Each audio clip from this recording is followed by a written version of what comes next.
കാരണം ലോകത്തെ ഏറ്റവും ഇഷ്ടം എല്ലാ ആൾക്കാർക്കും അവരവരെ തന്നെ. How it affects me. Basically ഈ മതങ്ങൾ ചെയ്യുന്നത് ഭയപ്പെടുത്തി മനുഷ്യനെ കൺട്രോൾ അല്ല, അത് ചെയ്യുന്നത്. ഭയം എന്നല്ല പറയേണ്ടത്, ന്യായത്തിലേക്കുള്ള ഒരു സഞ്ചാരം എന്നേ പറയാം. ഓരോ പ്രവൃത്തിക്കും പ്രതിപ്രവർത്തനം ഉണ്ടെന്ന് അറിഞ്ഞു കഴിയുമ്പോൾ നമ്മൾ ആലോചിക്കും ഇത് ചെയ്യുന്നത് ശരിയാണ്. കാരണം നിങ്ങൾ സത്യം പറഞ്ഞ ആൾക്കാർ വിശ്വസിക്കാൻ കൂടുതൽ ഭഗവാൻ പറയുന്നതാണെന്ന് പറഞ്ഞാൽ ദേ വിൽ ബിലീവ്. ഏത് ജ്യോത്സ്യൻ പേടിപ്പിക്കാൻ ശ്രമിക്കുന്നുണ്ടോ അത് ഗുണമല്ല എന്ന് അപ്പോഴേ വിചാരിച്ചേക്കണം. പേടിപ്പിക്കുക എന്ന് പറയുന്നത് ജ്യോതിശാസ്ത്രത്തിൻ്റെ ഒരു ഉദ്ദേശമല്ല. പിന്നെ അസ്ട്രോളജർ ഇന്നത് ചെയ്താൽ ഇന്നത് ശരിയാകുമെന്ന് പറഞ്ഞാൽ അത് എന്താണെന്ന് ചോദ്യങ്ങൾ തിരിച്ച് അസ്ട്രോളജറോട് ചോദിക്കണം. നമ്മുടെ ആൾക്കാർ അസ്ട്രോളജി ഒരു മിത്തിക്കൽ സയൻസ് ആയതുകൊണ്ട് തിരിച്ചു ചോദിക്കാൻ എല്ലാവർക്കും പേടിയാണ്. അത് മാറ്റി വെക്കണം. ചോദിക്കേണ്ട ചോദ്യങ്ങളെല്ലാം ശക്തമായിട്ട് തന്നെ അവരോട് ചോദിക്കണം. ദേവനെ വെച്ചേക്കുന്നത് നമ്മളെ എല്ലാം അനുഗ്രഹിക്കാൻ വേണ്ടി മാത്രമാണ്. നമ്മളെ അനുഗ്രഹിക്കേണ്ട പെഴ്സ്യൂട്ടിൽ ഇന്നവനെ നിഗ്രഹിക്കണമെന്ന് നമ്മൾ പറയാൻ പാടില്ല. പക്ഷെ നമ്മൾ എങ്ങനെ ചെയ്യുന്നത്? ശത്രുസംഹാര പൂജ രണ്ടുപേർ അടുത്തടുത്തിരുന്നാ ചെയ്യുന്നത്. നമ്മൾ ഒരുപാട് എന്തോ ചിന്തിക്കും, അതുപോലെ നമ്മളാകും. You are what you believe. സംശയം ഒരു ചെറുക്കൻ രാവണൻ എന്നുള്ള പേരിട്ട് കൊടുത്താൽ സ്ഥിരമായിട്ട് അവൻ എടാ രാവണ എന്ന് വിളിച്ചാൽ രാവണൻ ആരാണെന്ന് അവൻ കണ്ടെത്തി കഴിയുമ്പോൾ അവൻ രാവണൻ പോലെ ആകും. ഇനിയിപ്പോൾ ഞാൻ പറഞ്ഞാൽ അത് പൊളിറ്റിക്കലായി പോകുന്നുള്ളതുകൊണ്ട് ഞാൻ പറയുന്നില്ല. ഇവരെല്ലാം രാജ്യവ്യാപകമായിട്ട് അവരുടെ അനുയായികളോട് എല്ലാം എതിരായിട്ട് പ്രസംഗിച്ചിട്ട് സ്വന്തം കാര്യം വരുമ്പോൾ ഇത് മുഴുവൻ ചെയ്യുന്നവരാണ്. അപ്പോൾ ഏറ്റവും കൂടുതൽ കാപട്യം ഉന്നതങ്ങളിൽ വരെ നടക്കുന്ന ഒരു രംഗമായി.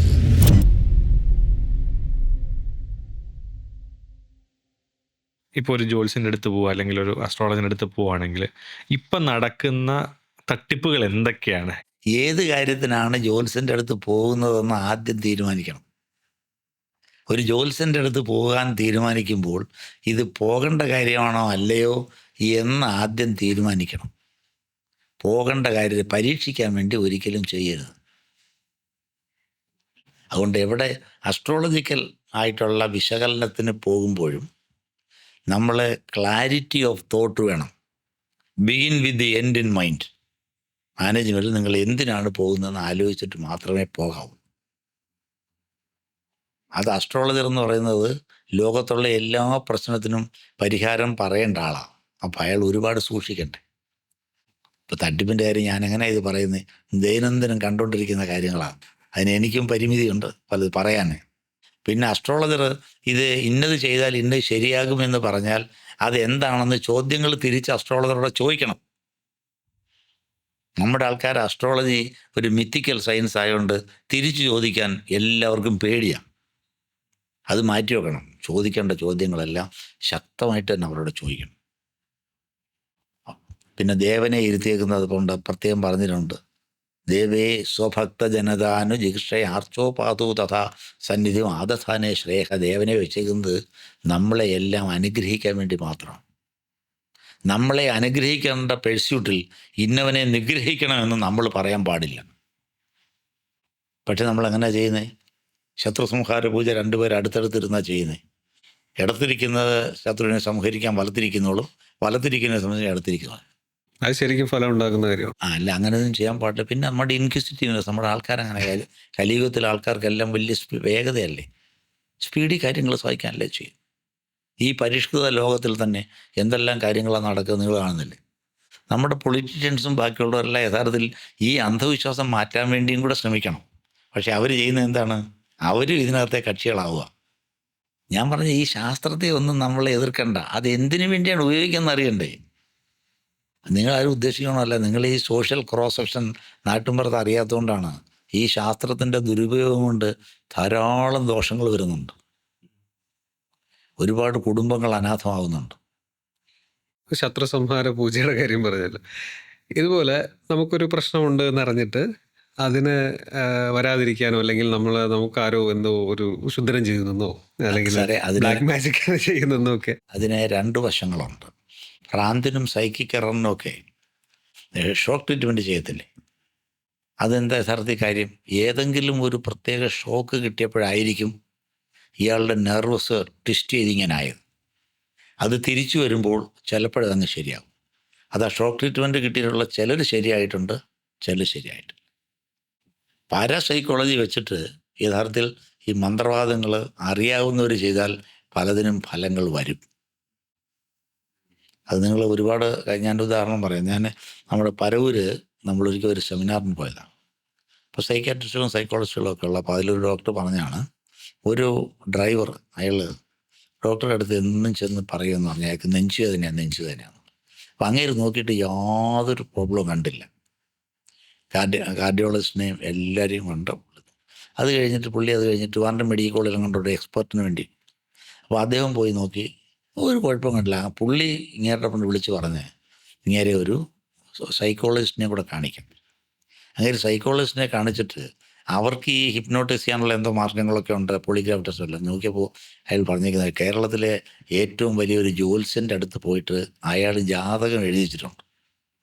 അതിനകത്ത് അയാൾ എഴുതിയിട്ടേക്കുന്നത് 51ാമത്തെ വയസ്സിൽ ഹൃദയാഘാതം ഉണ്ടാകാൻ സാധ്യതയുണ്ടെന്ന്. അപ്പോൾ ഈ 51 വയസ്സായപ്പോഴാണ് അയാൾക്ക് ഈ അസുഖം തുടങ്ങിയത്. അപ്പോൾ he was psychologically preparing for the eventuality. അവസാനം വേറെ ഒരാളിനെ കൊണ്ട് ജാതകമൊക്കെ എഴുതിച്ച് അദ്ദേഹം ഇയാളുടെ മനസ്സിൽ പതിപ്പിച്ചതിന് ശേഷമാണ് ആ രോഗം മാറുന്നത്.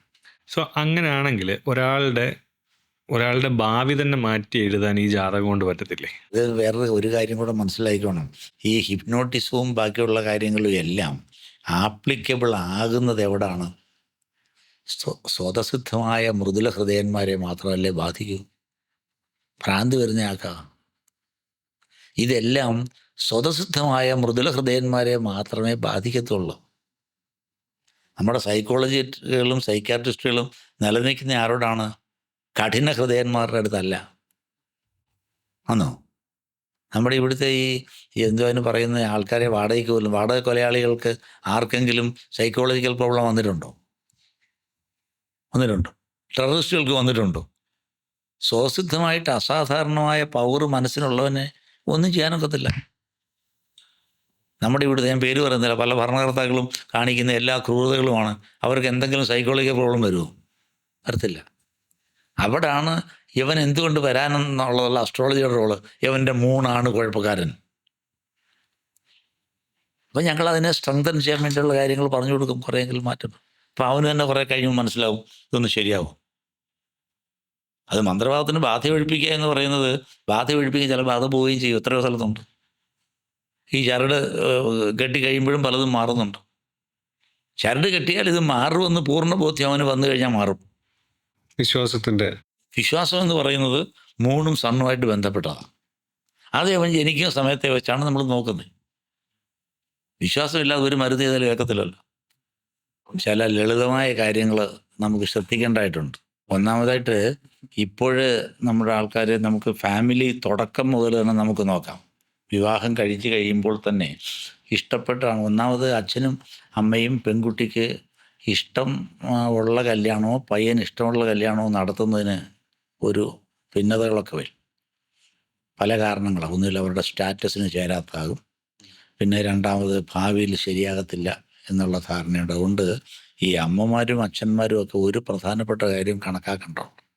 ഈ സ്നേഹം അല്ലെങ്കിൽ ലവ് എന്ന് പറയുന്ന 2 തരത്തിലുണ്ട്. ഒന്ന് പൊസസീവ് ലവ് എന്ന് പറയും. അമ്മയ്ക്കായാലും അച്ഛനായാലും അവർക്കിഷ്ടപ്പെട്ട കാര്യങ്ങൾ മക്കൾ ചെയ്യുമ്പോഴാണ് അവർക്ക് കൂടുതൽ സന്തോഷം തോന്നും. ഇതിനെയാണ് നമ്മൾ പൊസസീവ് ലവ് എന്ന് പറയുന്നത്. അപ്പോൾ ഈ അച്ഛനമ്മമാരിപ്പോൾ പ്രധാനമായിട്ട് കണക്കാക്കേണ്ട ഒരു കാര്യം, ചൈൽഡ് റിയറിങ് പ്രാക്ടീസസ്.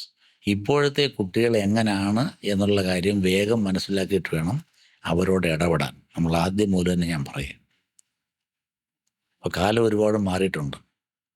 പല അച്ഛനമ്മമാരും കുട്ടികളെ കൊണ്ടുവരുമ്പോഴേ ഇവൻ പറഞ്ഞാൽ കേൾക്കുന്നില്ല, ഇവൻ്റെ ധാർമ്മികത തെറ്റാണ്, അവൻ പഠിക്കുന്നില്ല, ഇത്തരം കാര്യങ്ങളെല്ലാമാണ് അവർ പറഞ്ഞുകൊണ്ട് വരുന്നത്. അപ്പോൾ ചില കേസിൽ എനിക്ക് പറയേണ്ടതായിട്ട് വന്നിട്ടുണ്ട്, നിങ്ങൾ ഏതുവരെ പഠിച്ചിട്ടുണ്ട് എന്ന് ചോദിക്കേണ്ടതായിട്ട് വന്നിട്ടുണ്ട് ഏറ്റവും ഒടുവിൽ. അപ്പോൾ കുട്ടികളുടെ ടേസ്റ്റ് എന്താണ് എന്ന് ശാസ്ത്രീയമായിട്ട് കൂടി നമ്മൾ മനസ്സിലാക്കണം. അതെങ്ങനെ മനസ്സിലാക്കാൻ പറ്റും? അതിന് ശാസ്ത്രീയമായ ടൂൾസ് ഒരുപാട് കാര്യങ്ങൾ. ഒന്നാമത് അവനെ ഭംഗിയായിട്ട്, അവനെ നിഷ്പക്ഷമായിട്ട് ഒബ്സർവ് ചെയ്യാതെ തന്നെ അറിയാമല്ലോ. ഒരു 8ലും 9ലും 10ലും പഠിക്കുന്നവൻ്റെ പഠിത്തത്തിൻ്റെ രീതിയും ബാക്കിയുള്ള അറിയാമോ, അവൻ ഏറ്റവും കൂടുതൽ താല്പര്യമുള്ളത് ഏതാണ് എന്താണ് എന്നെല്ലാം നമ്മൾ പറയും. അപ്പോൾ അമ്മയ്ക്കും അച്ഛനും എത്തിപ്പറ്റാൻ കഴിയാത്ത ചില സ്വപ്നങ്ങളിലേക്ക് അവനെ നയിക്കുമ്പോൾ പരാജയപ്പെടുന്ന പല കേസുകളും. അത്തരം കേസുകൾ വരുമ്പോൾ അറിയാവുന്ന അസ്ട്രോളജേഴ്സിൻ്റെ ആരുടെയെങ്കിലും അടുത്തായിരിക്കണം നമ്മൾ പോയി ഇത് കാണുന്നത്. അപ്പോൾ ഇവനെ ഞാനിങ്ങനെ ഇവനെ എഞ്ചിനീയറിംഗ് മെഡിസിൻ വായിക്കുന്നതാണ് എനിക്ക് വലിയ താല്പര്യം, പക്ഷേ അവന് ഇഷ്ടമല്ല. അത് നോക്കിയിട്ട് താൽക്കാലികമായിട്ടുള്ള അവൻ്റെ ഇഷ്ടക്കുറവാണെങ്കിൽ അത് നോക്കി പറയാൻ നമുക്കിത് ഉപയോഗിക്കാം. സ്ഥിരമായിട്ടുള്ളതാണെങ്കിൽ അത് ഉപയോഗിക്കാം. ഇവൻ്റെ ബിഹേവിയർ പാറ്റേൺ, ചിലർക്ക് വേഗം ദേഷ്യം വരും, ചിലർക്ക് കൺഫോമിറ്റി ആൻഡ് കംപ്ലയിൻസ് കാണത്തില്ല, ചിലർ തുറന്ന് വർത്തമാനം പറയും, ചിലർക്ക് മെമ്മറി അല്പം കുറവായിരിക്കും. ഇത്തരം കാര്യങ്ങൾക്ക് എന്തെങ്കിലും അസ്ട്രോളജിക്കലായ റീസൺ ഉണ്ടോ എന്ന് അറിയാവുന്നവരെ കണ്ടുപയോഗിക്കാൻ വേണ്ടി അവർക്ക് ചെയ്യണം. എൻ്റെ കൂട്ടുകാരനുണ്ടായിരുന്നു, പുള്ളിക്ക് ഇതുപോലെ ജാതകത്തിൽ പറഞ്ഞിട്ടുണ്ട് അവൻ എഞ്ചിനീയറിംഗ് പഠിക്കും, എഞ്ചിനീയർ ആവും. പക്ഷെ അവന് അങ്ങനെ അത് പറഞ്ഞത് കൊണ്ട് മാത്രം വീട്ടുകാർ നിർബന്ധിച്ച് പഠിപ്പിച്ച് അവൻ എഞ്ചിനീയറായി ജോലി കിട്ടി. പക്ഷെ അവന് ഒട്ടും താല്പര്യമില്ലാതെ ജീവിതം. അത് ചോദ്യം ചോദിച്ചാൽ നിങ്ങളിങ്ങനെ ചോദ്യം ചോദിക്കുമ്പോഴേ എനിക്ക് കണ്ടുപിടിക്കാനാകും. ഈ പഴയ കാലത്ത് ഇവൻ എൻജിനീയറിങ്ങിന് പോകുമെന്നൊന്നും പറയാൻ വേണ്ടിയൊന്നും ഇത് ഡെവലപ്പ് ചെയ്ത കാലത്ത് ഈ ശാസ്ത്രം വളർന്നിട്ടില്ല. ഏത് തൊഴിലാണ് ചെയ്യാൻ പറ്റുന്നതെന്ന് അതിനകത്ത് പറയുന്നുണ്ട്. അതിനകത്ത് ഈ തിഗ്മാംശു ജനയത് ഋശേഷ സഹിതോ യന്ത്രാശ്മകാരം മരം, അങ്ങനെ അപൂർവമായിട്ടുള്ള ചില ഗ്ലിംസ് മാത്രമേ യന്ത്രങ്ങളുമായിട്ട് ബന്ധപ്പെടാൻ ഇവൻ സാധ്യതയുണ്ട് എന്ന് അതിനകത്ത് പറയുന്നുള്ളൂ. പിൽക്കാലത്ത് വന്ന ആളുകളാണ് ഇത് ഡെവലപ്പ് ചെയ്തേക്കുന്നത്. ഒന്ന്. രണ്ടാമത്, പേരൻസ് യാതൊരു കാരണവശാലും ജാതകങ്ങൾ വായിക്കാൻ പാടില്ല. ഇത് നിങ്ങൾ വളരെ കൃത്യമായിട്ട് നമുക്ക് എല്ലാവരോടും പറയണം. അവർ പുസ്തകം പോലെ പിള്ളേരുടെ ജാതകം എഴുതി ഇവൻ അതുപോലെ ആകുമെന്ന് വിചാരിച്ച് മുമ്പോട്ട് പോകാൻ പാടില്ല. കോണ്ടെക്സ്റ്റ് മാനേജ്മെൻറ്റാണ് നമ്മൾ മനസ്സിലാക്കേണ്ടത്. ഓരോ കോണ്ടെക്സ്റ്റിൽ ഓരോ തരത്തിൽ, സാഹചര്യങ്ങൾ ഓരോ തരത്തിലാണ് തോന്നുന്നത്. അതുകൊണ്ട് അവൻ്റെ ടേസ്റ്റ് അവർ തന്നെ മനസ്സിലാക്കി അധ്യാപകരോട് അത് ചോദിച്ചതിന് ശേഷം അതാത് സമയത്ത് ഏതെങ്കിലും അസ്ട്രോളജി അറിയാവുന്ന ആരുടെ അടുത്ത് പോയി വേണം തീരുമാനിക്കാൻ. ഇതെന്തായാലും ഈ പറഞ്ഞ കേസ് വളരെ വളരെ തെറ്റായിട്ട് അവരുടെ പേരൻസ് ഇത് വായിച്ചുണ്ടാക്കിയ ഒരു താരാറ്. അതുകൊണ്ട് അവർ വായിക്കാൻ പാടില്ല എന്നാണ് എൻ്റെ ഒരു വെറും സാധ്യതകളുടെ ഒരു ശാസ്ത്രമാണ് അവർ എഴുതുന്നത്. അപ്പോൾ ഒരു കരിയർ എങ്ങനെ നമുക്ക് കറക്റ്റായിട്ട് ചൂസ് ചെയ്യാൻ പറ്റും? കറക്റ്റായിട്ട് ചൂസ് ചെയ്യാം. അതിനും പ്രത്യേക നിയമം പറഞ്ഞിട്ടുണ്ട്. ജാതകം നോക്കിയാൽ 10ാം ഭാവാധിപൻ്റെ നവാംശാധിപനാരോ അതിനനുരൂപമായ കർമ്മമായിരിക്കും അവൻ ചെയ്യുന്നത്. ഞാനിപ്പോൾ നേരത്തെ പറഞ്ഞ പോലെ അതങ്ങോട്ട് പറയാൻ തുടങ്ങിയെന്ന് വെച്ചാൽ അർക്കാംശി ഓരോന്നിനുണ്ട്, തൃണകനകോർണം.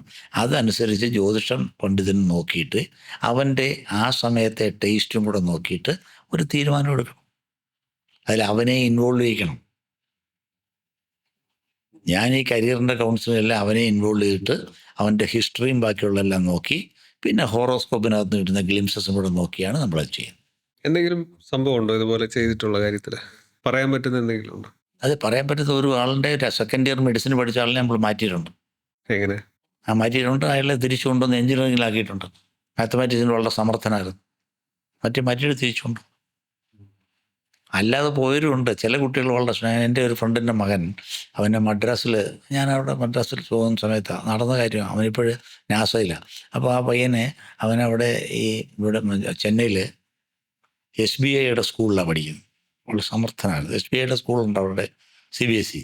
അവൻ അവിടെ മദ്രാസിലെ അഡ്മിഷന് മാർക്ക് നോക്കിയാൽ മെഡിസിൻ അഡ്മിഷൻ അറിയാമല്ലോ. അവൻ മദ്രാസ് മെഡിക്കൽ കോളേജിൽ ഫസ്റ്റ് റാങ്കായിരുന്നു. അത് കഴിഞ്ഞിട്ട് അവന് ഈ IIT വന്ന് ടെസ്റ്റ് വന്നപ്പോൾ അവൻ അത് കളഞ്ഞിട്ട് അവിടെ പോയി.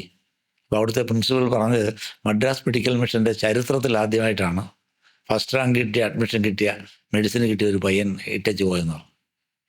അങ്ങനെ എല്ലാ കുട്ടികളെ കൊണ്ടും സ്ട്രോങ് ട്രീറ്റ് പറ്റത്തില്ല. എല്ലാ പേരൻസും അത് സമ്മതിക്കത്തില്ല. അത് ഈ ചൈൽഡ് റിയറിങ് പ്രാക്ടീസസ് ഒരു വലിയ അളവിൽ ഒരു ആർട്ടാണ്. അതിന് നമ്മൾ അവൻ്റെ ദൗർബല്യവും ക്ഷമിക്കാനൊക്കെ തയ്യാറായിരിക്കും. നമ്മുടെ എക്സ്പെക്റ്റേഷൻ അവനിൽ കൂടി ഇന്നത്തെ കാലത്ത് നടപ്പാക്കാൻ ശ്രമിക്കരുത്. അങ്ങനെ ഒരുപാട് കരിയറുകൾ പോയിട്ടുണ്ട്. അവരുടെ ടേസ്റ്റും വളരെ ഇമ്പോർട്ടൻ്റാണ്. ഈ പുസ്തകം നോക്കിയും ഈ ജാതകം നോക്കിയും മാത്രമൊന്നും ഡിസൈഡ് ചെയ്യാനൊക്കത്തില്ല. കാലം ഒരുപാട് മാറും.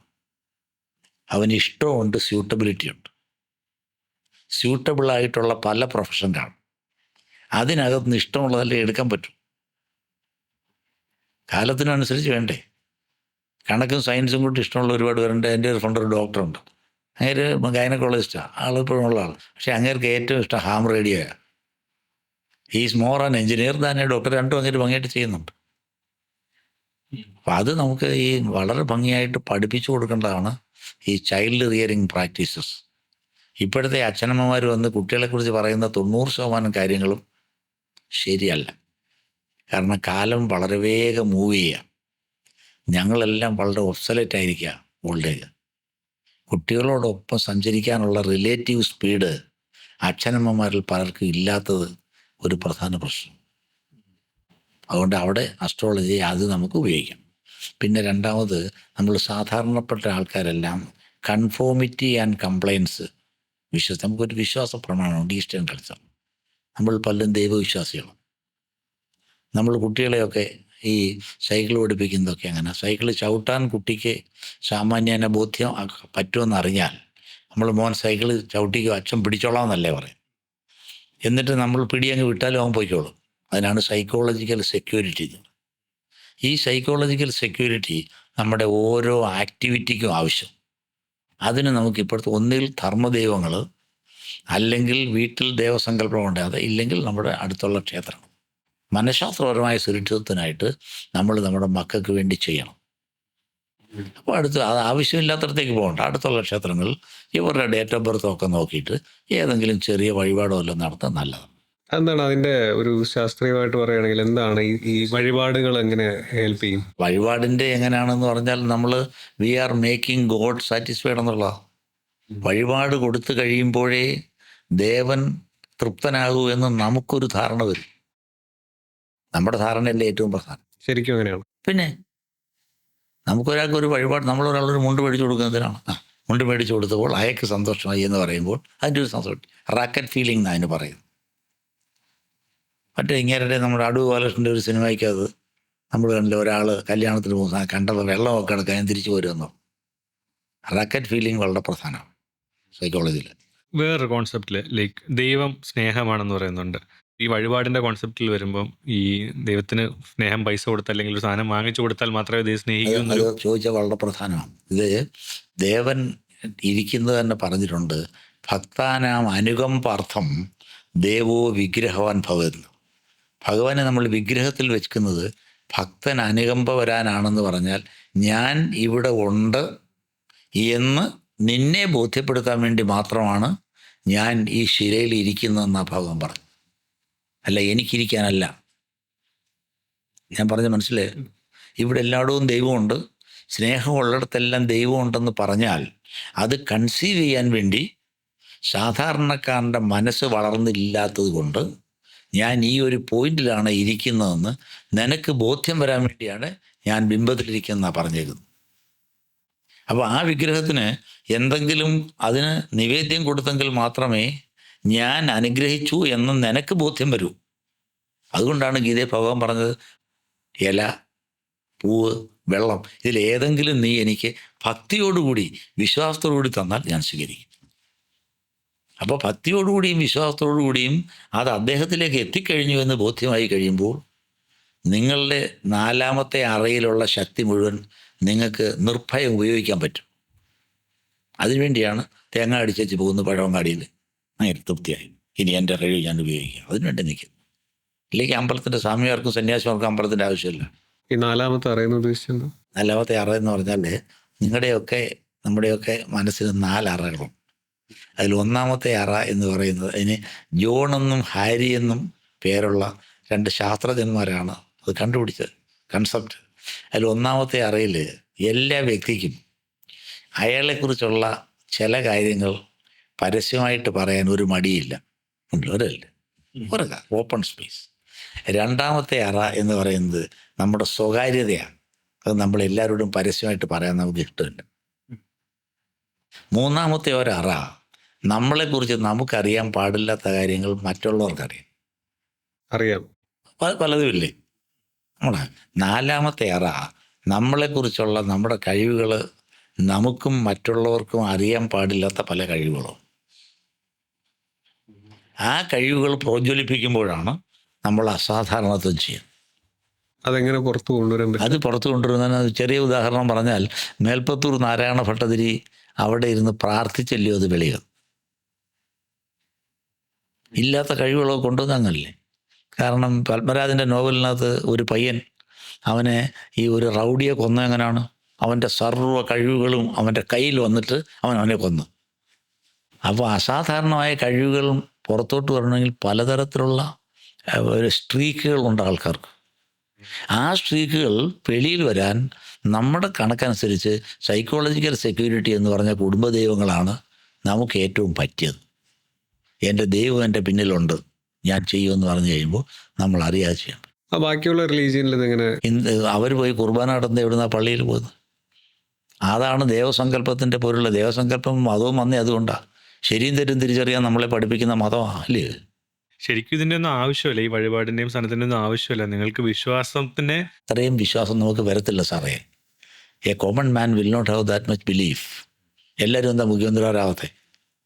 A man is different. നമ്മളൊരു സാധാരണക്കാരനെ കൊണ്ട് അത് പലപ്പോഴും പറ്റിയെന്ന് വരത്തില്ല. അതിനാണ് ഈ അമ്പല ഉത്സവമൊക്കെ വെച്ചേക്കുന്നത്.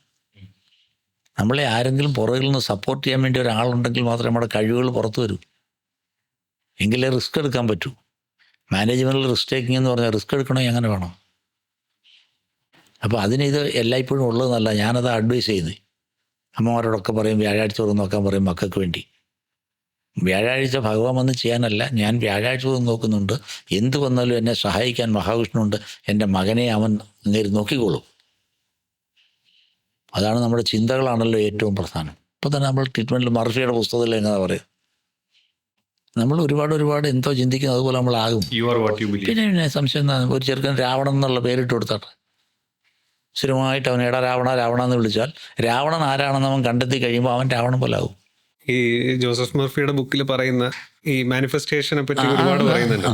ഈ മാനിഫെസ്റ്റേഷൻ എങ്ങനെയാണ് ഇപ്പോൾ ജ്യോതിഷത്തിന്റെ കാര്യം പറയുന്ന പോലെ? അത് ഞാൻ പറയാം. മാനിഫെസ്റ്റേഷന് മർഫിയുടെ പുസ്തകം സെക്കൻഡറിയാണ്.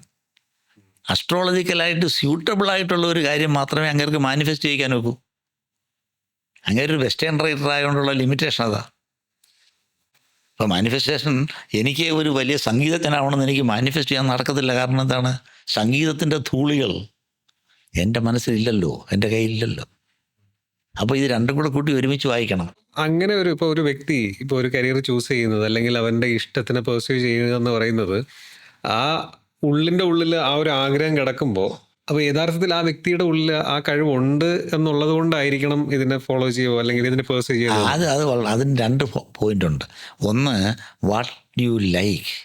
അതിന് എക്സാമ്പിൾ പറയണമെങ്കിൽ നമ്മുടെ പല രാഷ്ട്രീയക്കാരില്ലേ, വലിയ രാഷ്ട്രീയ നേതാക്കന്മാരുണ്ട്. അപ്പോൾ അവരുടെ വീട്ടിൽ ഈ അവരുടെ മക്കൾ കൊച്ചു കുട്ടികളായിട്ട് വരുമ്പോൾ അവരെ എടുത്ത് ലാളിക്കുകയൊക്കെ ചെയ്യും രാഷ്ട്രീയ നേതാക്കന്മാർ. ഇത് കണ്ട് കുറേ കഴിയുമ്പോൾ ഈ പിള്ളേർക്ക് രാഷ്ട്രീയം വലിയ ഇഷ്ടമാവും. പക്ഷേ അവരെ അച്ഛൻ്റെ മരണശേഷം രാഷ്ട്രീയത്തിലേക്ക് വരുമ്പോൾ പല ആളിലും പൊത്തവും താഴെ വീഴും.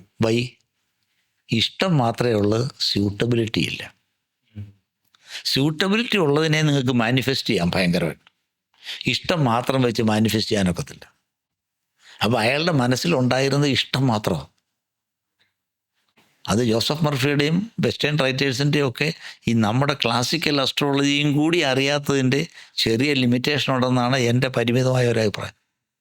അപ്പം മാനിഫെസ്റ്റ് ചെയ്യാൻ വേണ്ടി നമ്മൾ വന്ന് വരുമ്പോൾ നിനക്കിത് പറ്റുന്നതാണോ എന്നും കൂടെ നമ്മൾ നോക്കണമെന്നാണ് എൻ്റെ അഭിപ്രായം. സ്യൂട്ടബിലിറ്റി കണ്ടുപിടിക്കാൻ ഇത് ഉപയോഗിക്കാം. സ്യൂട്ടബിലിറ്റി കണ്ടുപിടിക്കാൻ നമുക്ക് ഉപയോഗിക്കാം. മർഫിയുടെ പലപ്പോഴും പറ്റും, 90% പറ്റും. കാരണം ഈ മൃദുല മനസ്കരാരും ഇത്രയും ഒക്കാത്ത കാര്യത്തിന് വേണ്ടി അല്ലല്ലോ വരുന്നത്.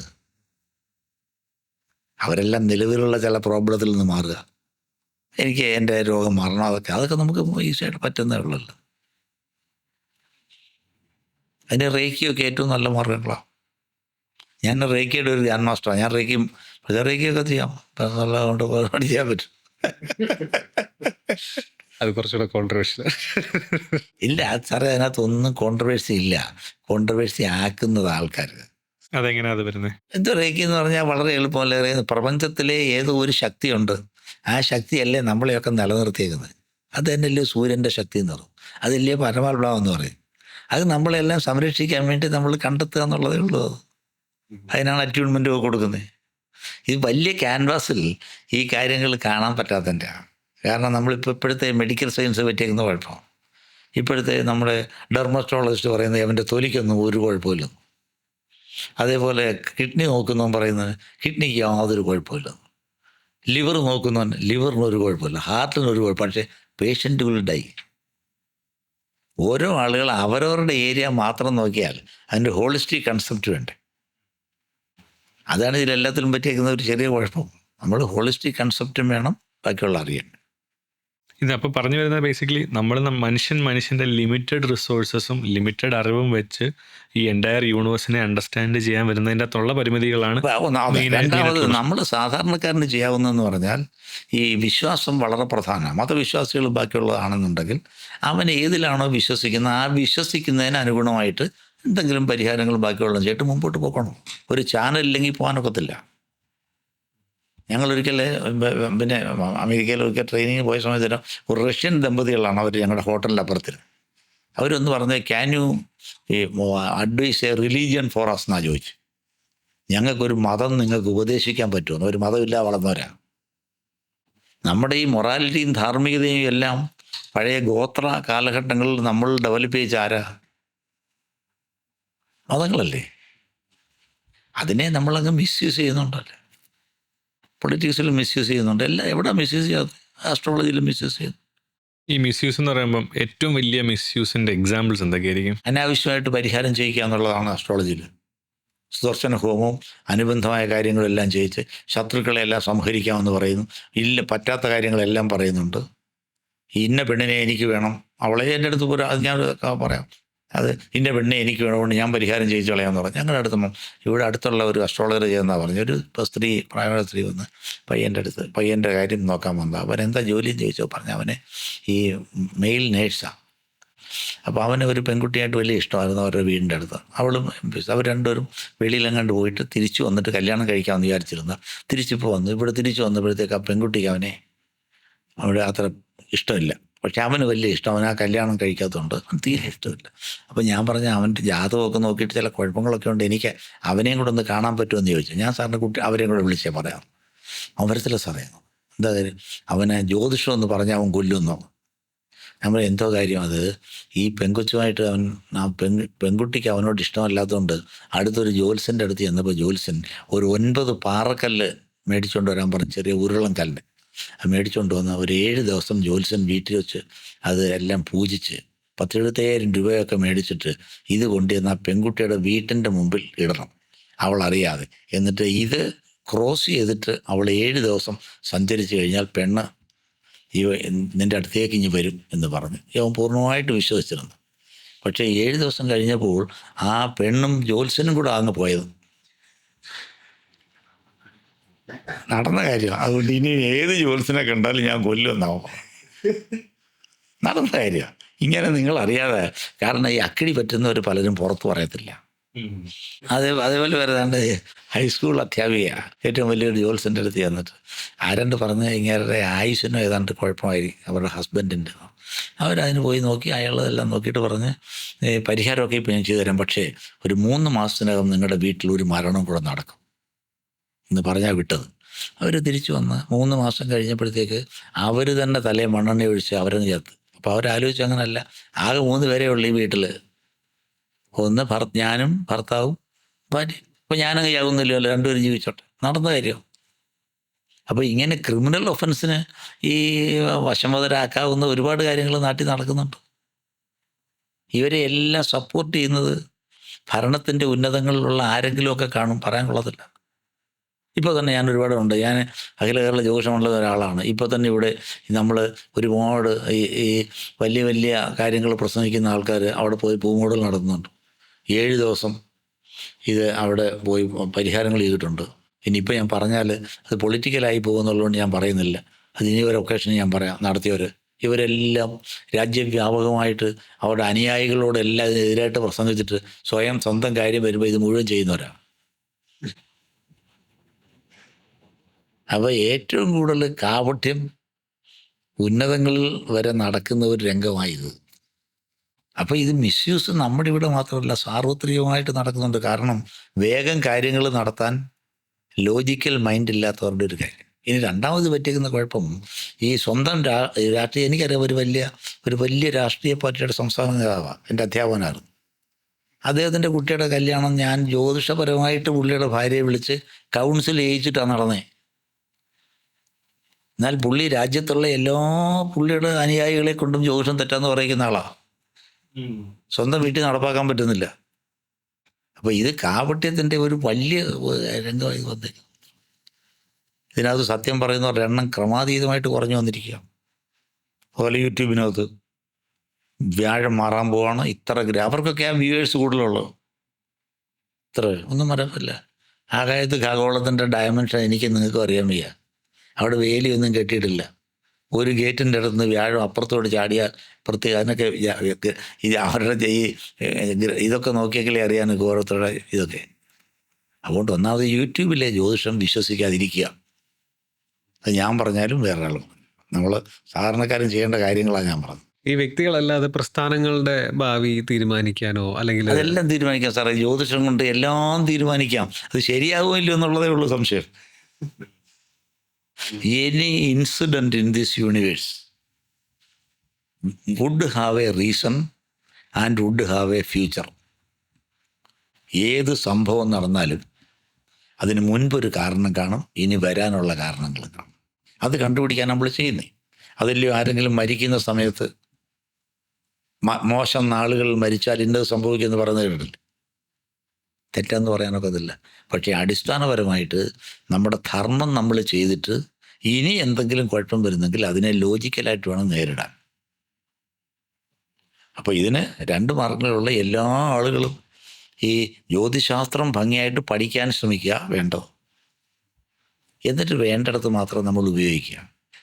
സ്റ്റോൺസിന്റെ പറയുമല്ലോ, ഈ പറയുന്ന പോലെ ജെം സ്റ്റോൺസ്, അതിന്റെ അഭിപ്രായം എന്താ? അതിൻ്റെ വരാഹ പറഞ്ഞേക്കുന്നത് താമ്രം, ശാൻമണി, ഹേമയുക്തി, രജത, ഇങ്ങനെ ഓരോ പ്രപഞ്ചത്തിലുള്ള എല്ലാ കാര്യങ്ങളെയും പറയാൻ ഈ പ്ലാനറ്റിനെയും ബാക്കിയുള്ള പ്രപഞ്ചത്തിലെ പ്രതിഭാസങ്ങളെയും മാത്രമേ അന്ന് ഉപയോഗിച്ചിട്ടുള്ളൂ. എന്തിനും അതേ ഉള്ളത്. അപ്പോൾ അന്ന് ഓരോ ഗ്രഹത്തിനും ഓരോ മെറ്റലിനെയും ബാക്കിയുള്ളതിനും ഉപയോഗിക്കുന്നു.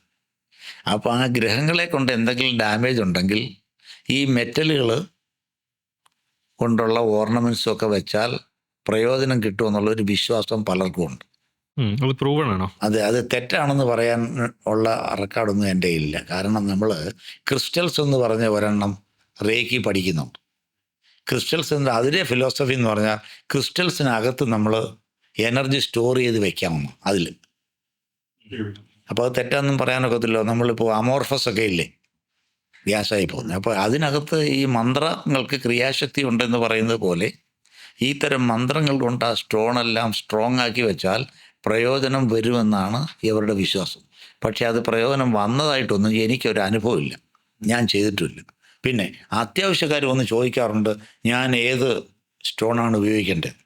അപ്പോൾ അതൊക്കെ എനിക്ക് പറഞ്ഞു കൊടുക്കും. കാരണം ഒരു സ്റ്റോൺ ഉപയോഗിച്ച് കഴിഞ്ഞാൽ ഭാര്യ മര്യാദക്കാരിയാകുമെന്നുണ്ടെങ്കിൽ അത് ഉപയോഗിക്കുന്നതാണ് നല്ലത്. വീട്ടിൽ സ്വരമുണ്ടല്ലോ. അപ്പോൾ അവൻ എപ്പോഴും ഫോൺ ഉപയോഗിച്ച ഒരു വലിയ പാരാസൈക്കോളജിയാണ്.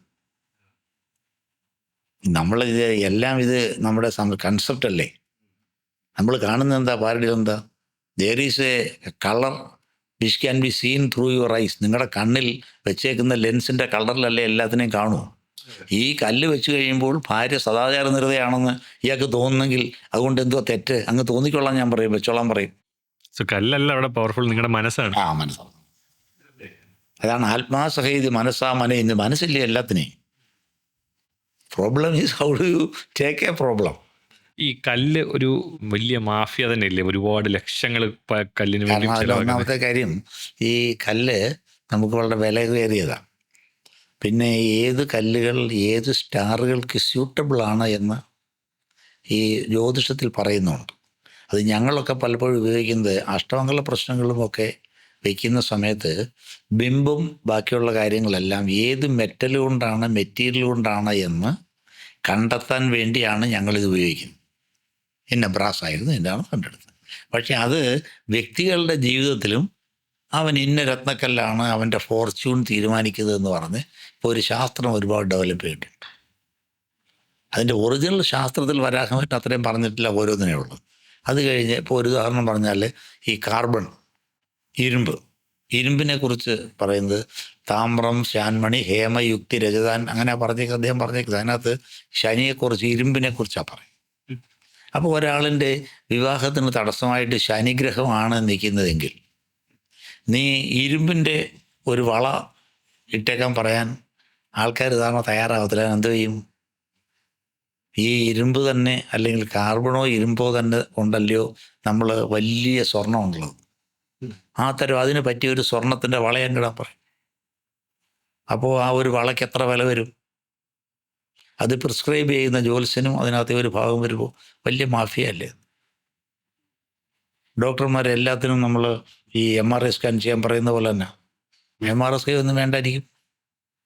പക്ഷേ MRI സ്കാൻ ചെയ്ത് കഴിഞ്ഞാൽ അതിൻ്റെ സ്റ്റേക്ക് ഹോൾഡേഴ്സ് ഒരുപാട് പേരല്ലേ. അതുകൊണ്ട് ഞങ്ങൾ ഇന്ദ്രനീലം എന്ന് പറയും. ഞാൻ എൻ്റെ കൂടെ ഇലക്ട്രിസിറ്റി ബോർഡ് ജോലി ഉണ്ടായിരുന്ന ഒരു സ്ത്രീയുടെ മകൾക്ക്, അവർക്ക് ഈ മുസ്ലിം സമുദായത്തിലുള്ളവർക്ക് വലിയ വിശ്വാസമുള്ളവരാണ്. അവരൊന്ന് ഞാൻ നോക്കിയാൽ ശനിയാണ് കുഴപ്പം. ഞാൻ ഒരു കാര്യം ചെയ്യാം, അടുത്ത് വർക്ക്ഷോപ്പ് ഉണ്ട്, നമുക്ക് അവിടെ വർക്ക്ഷോപ്പിൽ നിന്ന് ഒരു നല്ല ഈ നന്നായിട്ട് ഒരു ഇരുമ്പിൻ്റെ വളച്ച് കൊച്ചിൻ്റെ ഈ ഇതിൽ മോതിരമായിട്ട് വിട്ടോളാൻ പറഞ്ഞു. സർപ്രൈസിംഗ്ലി കല്യാണം നടന്നു. ഇത് ഞാൻ എങ്ങനെ എക്സ്പ്ലെയിൻ ചെയ്യുന്നത്? എനിക്കതുകൊണ്ട് നാളെ എല്ലാവരോടും ഇത് പറയാൻ എനിക്ക് എൻ്റെ ലോജിക്ക് ഞാൻ അനുവദിക്കുന്നില്ല. പക്ഷേ പലതും നടക്കുന്നുണ്ട്. ഒരു പക്ഷേ ഇത് ഇട്ടില്ലായിരുന്നെങ്കിൽ നടന്നേനെ. അതെ. പിന്നെ രണ്ടാമത് റേക്കിയിലെ ക്രിസ്റ്റൽസിനകത്ത് എനർജി സ്റ്റോർ ചെയ്യാം. അതിൻ്റെ ക്രിസ്റ്റൽസിനകത്ത് എനർജി സ്റ്റോർ ചെയ്ത് വെച്ച് മന്ത്രങ്ങൾ കൊണ്ട് വെച്ചിട്ട് അത് വീട്ടിൽ വെച്ച് കഴിയുമ്പോൾ അതിനകത്തു നിന്നെല്ലാം ഈ ഈ ഈ വളരെ പോസിറ്റീവ് എനർജിയുടെ ഫ്യൂംസ് വരുമെന്നാണ് പറയും. എനർജി വരും എന്നുള്ളത് ശരിയായിട്ട് തോന്നിയിട്ടുണ്ട്. പക്ഷേ അത് എത്രത്തോളം അത് പ്രയോജനപ്രദമാകുമെന്ന് എനിക്കും അറിയാൻ വയ്യ. എൻ്റെ ഗുരുനാഥനൊക്കെ പറഞ്ഞിട്ടുണ്ട്, ഉണ്ടാകുന്നുണ്ട്. അതുകൊണ്ട് ഞാൻ അവിശ്വസിക്കേണ്ട കാര്യമൊന്നുമില്ലല്ലോ, ഉപയോഗിക്കാതിരുന്ന പോലെ. അപ്പോൾ അങ്ങനെയുള്ള ഒരുപാട് വിശ്വാസങ്ങൾ ഇവിടെ വരുന്നുണ്ട്. അതിനെ എക്സ്പ്ലോയിറ്റ് ചെയ്യാനുള്ള ഒരു വലിയ മാഫിയ. പിന്നല്ല, നമ്മുടെ മറ്റേ മോഹൻലാലിൻ്റെ വലിയ നല്ല സിനിമയിലെ മണിച്ചിത്രത്താഴിൽ അതിനകത്ത് മറ്റേ അടുത്ത് കൊണ്ടുവന്ന് ഒരെണ്ണം കെട്ടി ജപിച്ച് ആര്യയുടെ എന്തോ ആര്യയെ കെട്ടിക്കോളാൻ പറഞ്ഞില്ലേ. അത് കെട്ടിക്കഴിയുമ്പോൾ പ്രോബ്ലം മാറുന്നെങ്കിൽ അയാൾ കെട്ടിക്കോട്ടെ. അപ്പോൾ അതുകൊണ്ട് നിർദോഷമായിട്ട് വിശ്വാസം എന്ന് പറഞ്ഞാൽ സാറേ, ഈ വിശ്വാസം എന്ന് പറയുന്നത് ലോകത്തെല്ലാം നമുക്ക് കണ്ടുപിടിക്കാമെങ്കിലും ഹ്യൂമൻ മൈൻഡ് നമുക്ക് കണ്ടുപിടിക്കാൻ പറ്റത്തില്ല. ഐൻസ്റ്റീൻ പറഞ്ഞാൽ വളരെ ശരിയാണ്. War starts in the minds of people. ഒരു മനുഷ്യൻ്റെ മനസ്സിലുള്ള ഇത് മാറ്റാൻ നമ്മളെ ആരെ കൊണ്ടും പറ്റത്തില്ല. അത് ശുദ്ധി ചെയ്യാൻ വേണ്ടിയാണ് ഇവർ ഈ സ്വാമിമാരും ഒക്കെ ഇത്തരം കാര്യങ്ങളും ഗീതയൊക്കെ വായിക്കാൻ പറഞ്ഞത്. പക്ഷേ ഗീതയൊക്കെ പഠിച്ചേച്ച് വരുന്നവൻ നേരത്തെ ഉള്ളതിനെക്കാട്ടി മോശമായിട്ടാണ് വരുന്നത്. എനിക്ക് ഗീതയെ അറിയാമല്ലോ എന്നുള്ള അഹങ്കാരത്തോടെ അവർ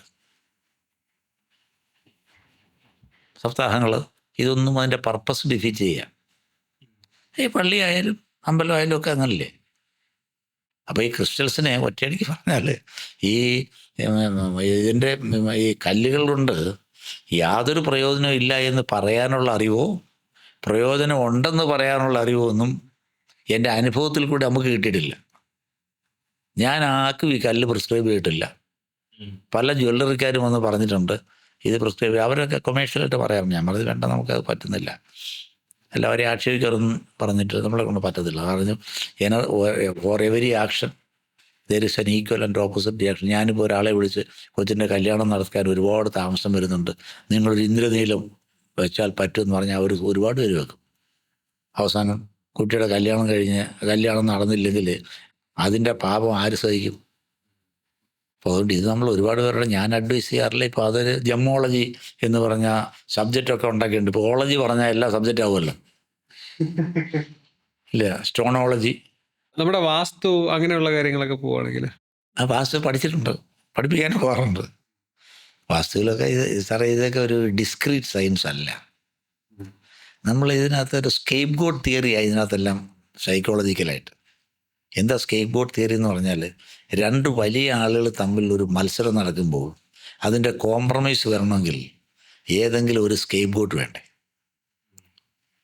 ഫസ്റ്റ് വേൾഡ് വാറിലും സെക്കൻഡ് വേൾഡ് വാറിലും ജർമ്മനി ആയിരുന്നു സ്കേപ്പ് ഗോട്ട്. അതേപോലെ നമുക്ക് കിട്ടിയേക്കുന്ന ഏറ്റവും വലിയൊരു ഡാമേജിന് കാരണം ഇന്നതാണ് എന്ന് കണ്ടെത്തി കഴിയുമ്പോൾ കുറേയൊക്കെ അവർ റിലീവ്ഡ് ആവും. പിന്നെ വാസ്തുവിന് കുറേ റീസൺസ് ഉണ്ട്. കാരണം ഭൂമി 23.5 ഡിഗ്രി ഈ വടക്ക് കിഴക്കല്ലേ ചരിഞ്ഞിരിക്കും. അതുകൊണ്ട് ആ ഭാഗത്താണ് നമ്മളെല്ലാം അടുക്കള വെക്കുന്നത്. കാരണം എന്തെങ്കിലും ഉണ്ട് അതിനകത്ത് മനുഷ്യ കണ്ടോ അവിടെയല്ലേ ഏറ്റവും കൂടുതൽ എനർജി ഉള്ളതെന്ന് അവർ വിശ്വസിച്ചു. ഭൂമി ചരിഞ്ഞിരിക്കുകയല്ലേ. അതിൻ്റെ ഓപ്പോസിറ്റ് ദേവഖണ്ഡമാണ്. അപ്പോൾ സ്യൂട്ടബിലിറ്റിക്ക് വേണ്ടി ഓരോ സ്ഥലത്തായിട്ട് ഓരോ കാര്യങ്ങൾ ചെയ്യുന്നുണ്ട്. പിന്നെ കണക്കിൻ്റെ ഒരു ഉൽപ്പത്തിയൊക്കെ ഉണ്ട്. ഇതെല്ലാം ഈ 27 പ്ലാനറ്റ്സിനെയും 360 ഡിഗ്രിയെയും നമ്മൾ കൺവേർട്ട് ചെയ്തിട്ട് ഓരോ ലീനിയറായിട്ട് മാറ്റിയാണ് ഈ കണക്കുകൾ ഓരോന്നുണ്ടാക്കിയത്. അപ്പോൾ പ്രപ്പോർഷൻ വളരെ ഇമ്പോർട്ടൻ്റ്. വാസ്തു എന്ന് പറഞ്ഞാൽ പ്രപ്പോർഷനാണ്. കാരണം ഒരാളിന് നീളത്തിനനുസരിച്ച് വേണമല്ലോ കണ്ണ്, മൂക്ക്, ചെവിയെല്ലാം. അപ്പോൾ ഗൃഹത്തെയും അതേപോലൊരു സിമുലേഷൻ നടത്തി അതിൻ്റെ ഓരോ അവയവങ്ങളുടെയും പ്രപ്പോർഷൻ കാണുന്ന ശാസ്ത്രമാണ് വാസ്തു. വീടുമൊക്കെ വെക്കുന്നതിന് പ്രപ്പോർഷൻ വേണ്ടേ? അപ്പോൾ തെറ്റാണെന്ന് നമുക്ക് പറയാനൊക്കത്തില്ല. പല്ലേ അതിൽ പെശക് വന്നു കഴിഞ്ഞാൽ ഏറ്റവും കൂടുതൽ സൗന്ദര്യാത്മകമായിട്ട് ചെയ്യണമെന്നാണ് വാസ്തുവിൻ്റെ ഏറ്റവും എഴുതിയിട്ടുണ്ട്, യഥോഭി ശോഭ. അപ്പോൾ സൗന്ദര്യാത്മകമായിട്ട് ചെയ്യാനും അവയവങ്ങളുടെ പ്രപ്പോർഷനും ബാക്കിയുള്ളതെല്ലാം ചെയ്യാൻ വേണ്ടിയുള്ളതാണത്. അതെപ്പോഴും ചെയ്യുന്നത് നല്ലതാണ്. പക്ഷേ അതിൽ ഒരെണ്ണം മാറിയാൽ ഈ കാണുന്ന മരണമൊക്കെ വരുമല്ലോ എന്നുള്ളത് നമുക്കറിയാം, അവരെഴുതി വെച്ചിട്ടുണ്ട്.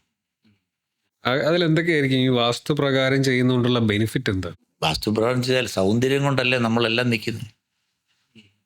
സൗന്ദര്യം ബാഹ്യവും ആന്തരികമായിട്ടല്ലേ സൗന്ദര്യം. നമ്മളൊരാളെ കാണുമ്പോൾ സുന്ദരനാണെന്ന് തോന്നും, സുന്ദരിയാണെന്ന് തോന്നും. അതേപോലെ വീടും അകത്തുള്ള സൗന്ദര്യം വേണമല്ലോ എന്നുള്ളത്. പിന്നെ കാറ്റിൻ്റെ ഗതിയൊക്കെ വെച്ചിരുന്നുണ്ട്. കാരണം നമ്മുടെ ഇവിടെ ആണെന്നുണ്ടെങ്കിൽ ഈ ധാന്യങ്ങൾ കൂട്ടുന്നവർ നമ്മൾ വായുകോണാണ് വെച്ചത്. പിന്നെ അഗ്നികോണം. ഈ തമിഴ്നാട്ടിൽ ചെന്ന് കഴിഞ്ഞാൽ അവരുടെ ഭൂരിഭാഗം പേരുടെ അടുക്കള തെക്ക് കിഴക്കാം. നമ്മളിവിടെ കൊടുത്തേക്കണം ഫസ്റ്റ്, പടിഞ്ഞാറ് കൊടുക്കുക. അങ്ങനെ കാലസ്വാസ്ഥയ്ക്കും അനുസൃതമായിട്ടൊക്കെയാണത് പലർത്തും ചെയ്തേക്കുന്നത്.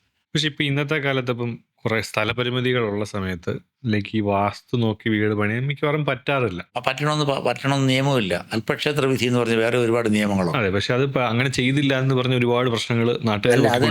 അതെല്ലാം യൂട്യൂബുകാരൻ ചെയ്യുന്നതാണ്. അതിനൊന്നും നിയമപരമായ ഒരു സാധ്യതയില്ല. അപ്പോൾ വാസ്തു നോക്കാതെ വീട് പണിതാലും വാസ്തു പ്രശ്നമൊന്നുമില്ല. നോക്കാതെ വീട് പണിഞ്ഞാൽ കുഴപ്പമുണ്ടെന്ന് അതിന് വേറൊരു കാര്യമുണ്ട്. ഏത് മനുഷ്യനും ഒരു വീക്ക്നെസ്സും ഒരു സ്ട്രെങ്തും ഉണ്ട്. എനിക്ക് ബോർഡ് എഴുതി വെക്കാനൊക്കെ ഈ ഷുഗർ ഈസ് ഇൻജൂറിയസ് എന്ന് എഴുതി വെക്കാൻ.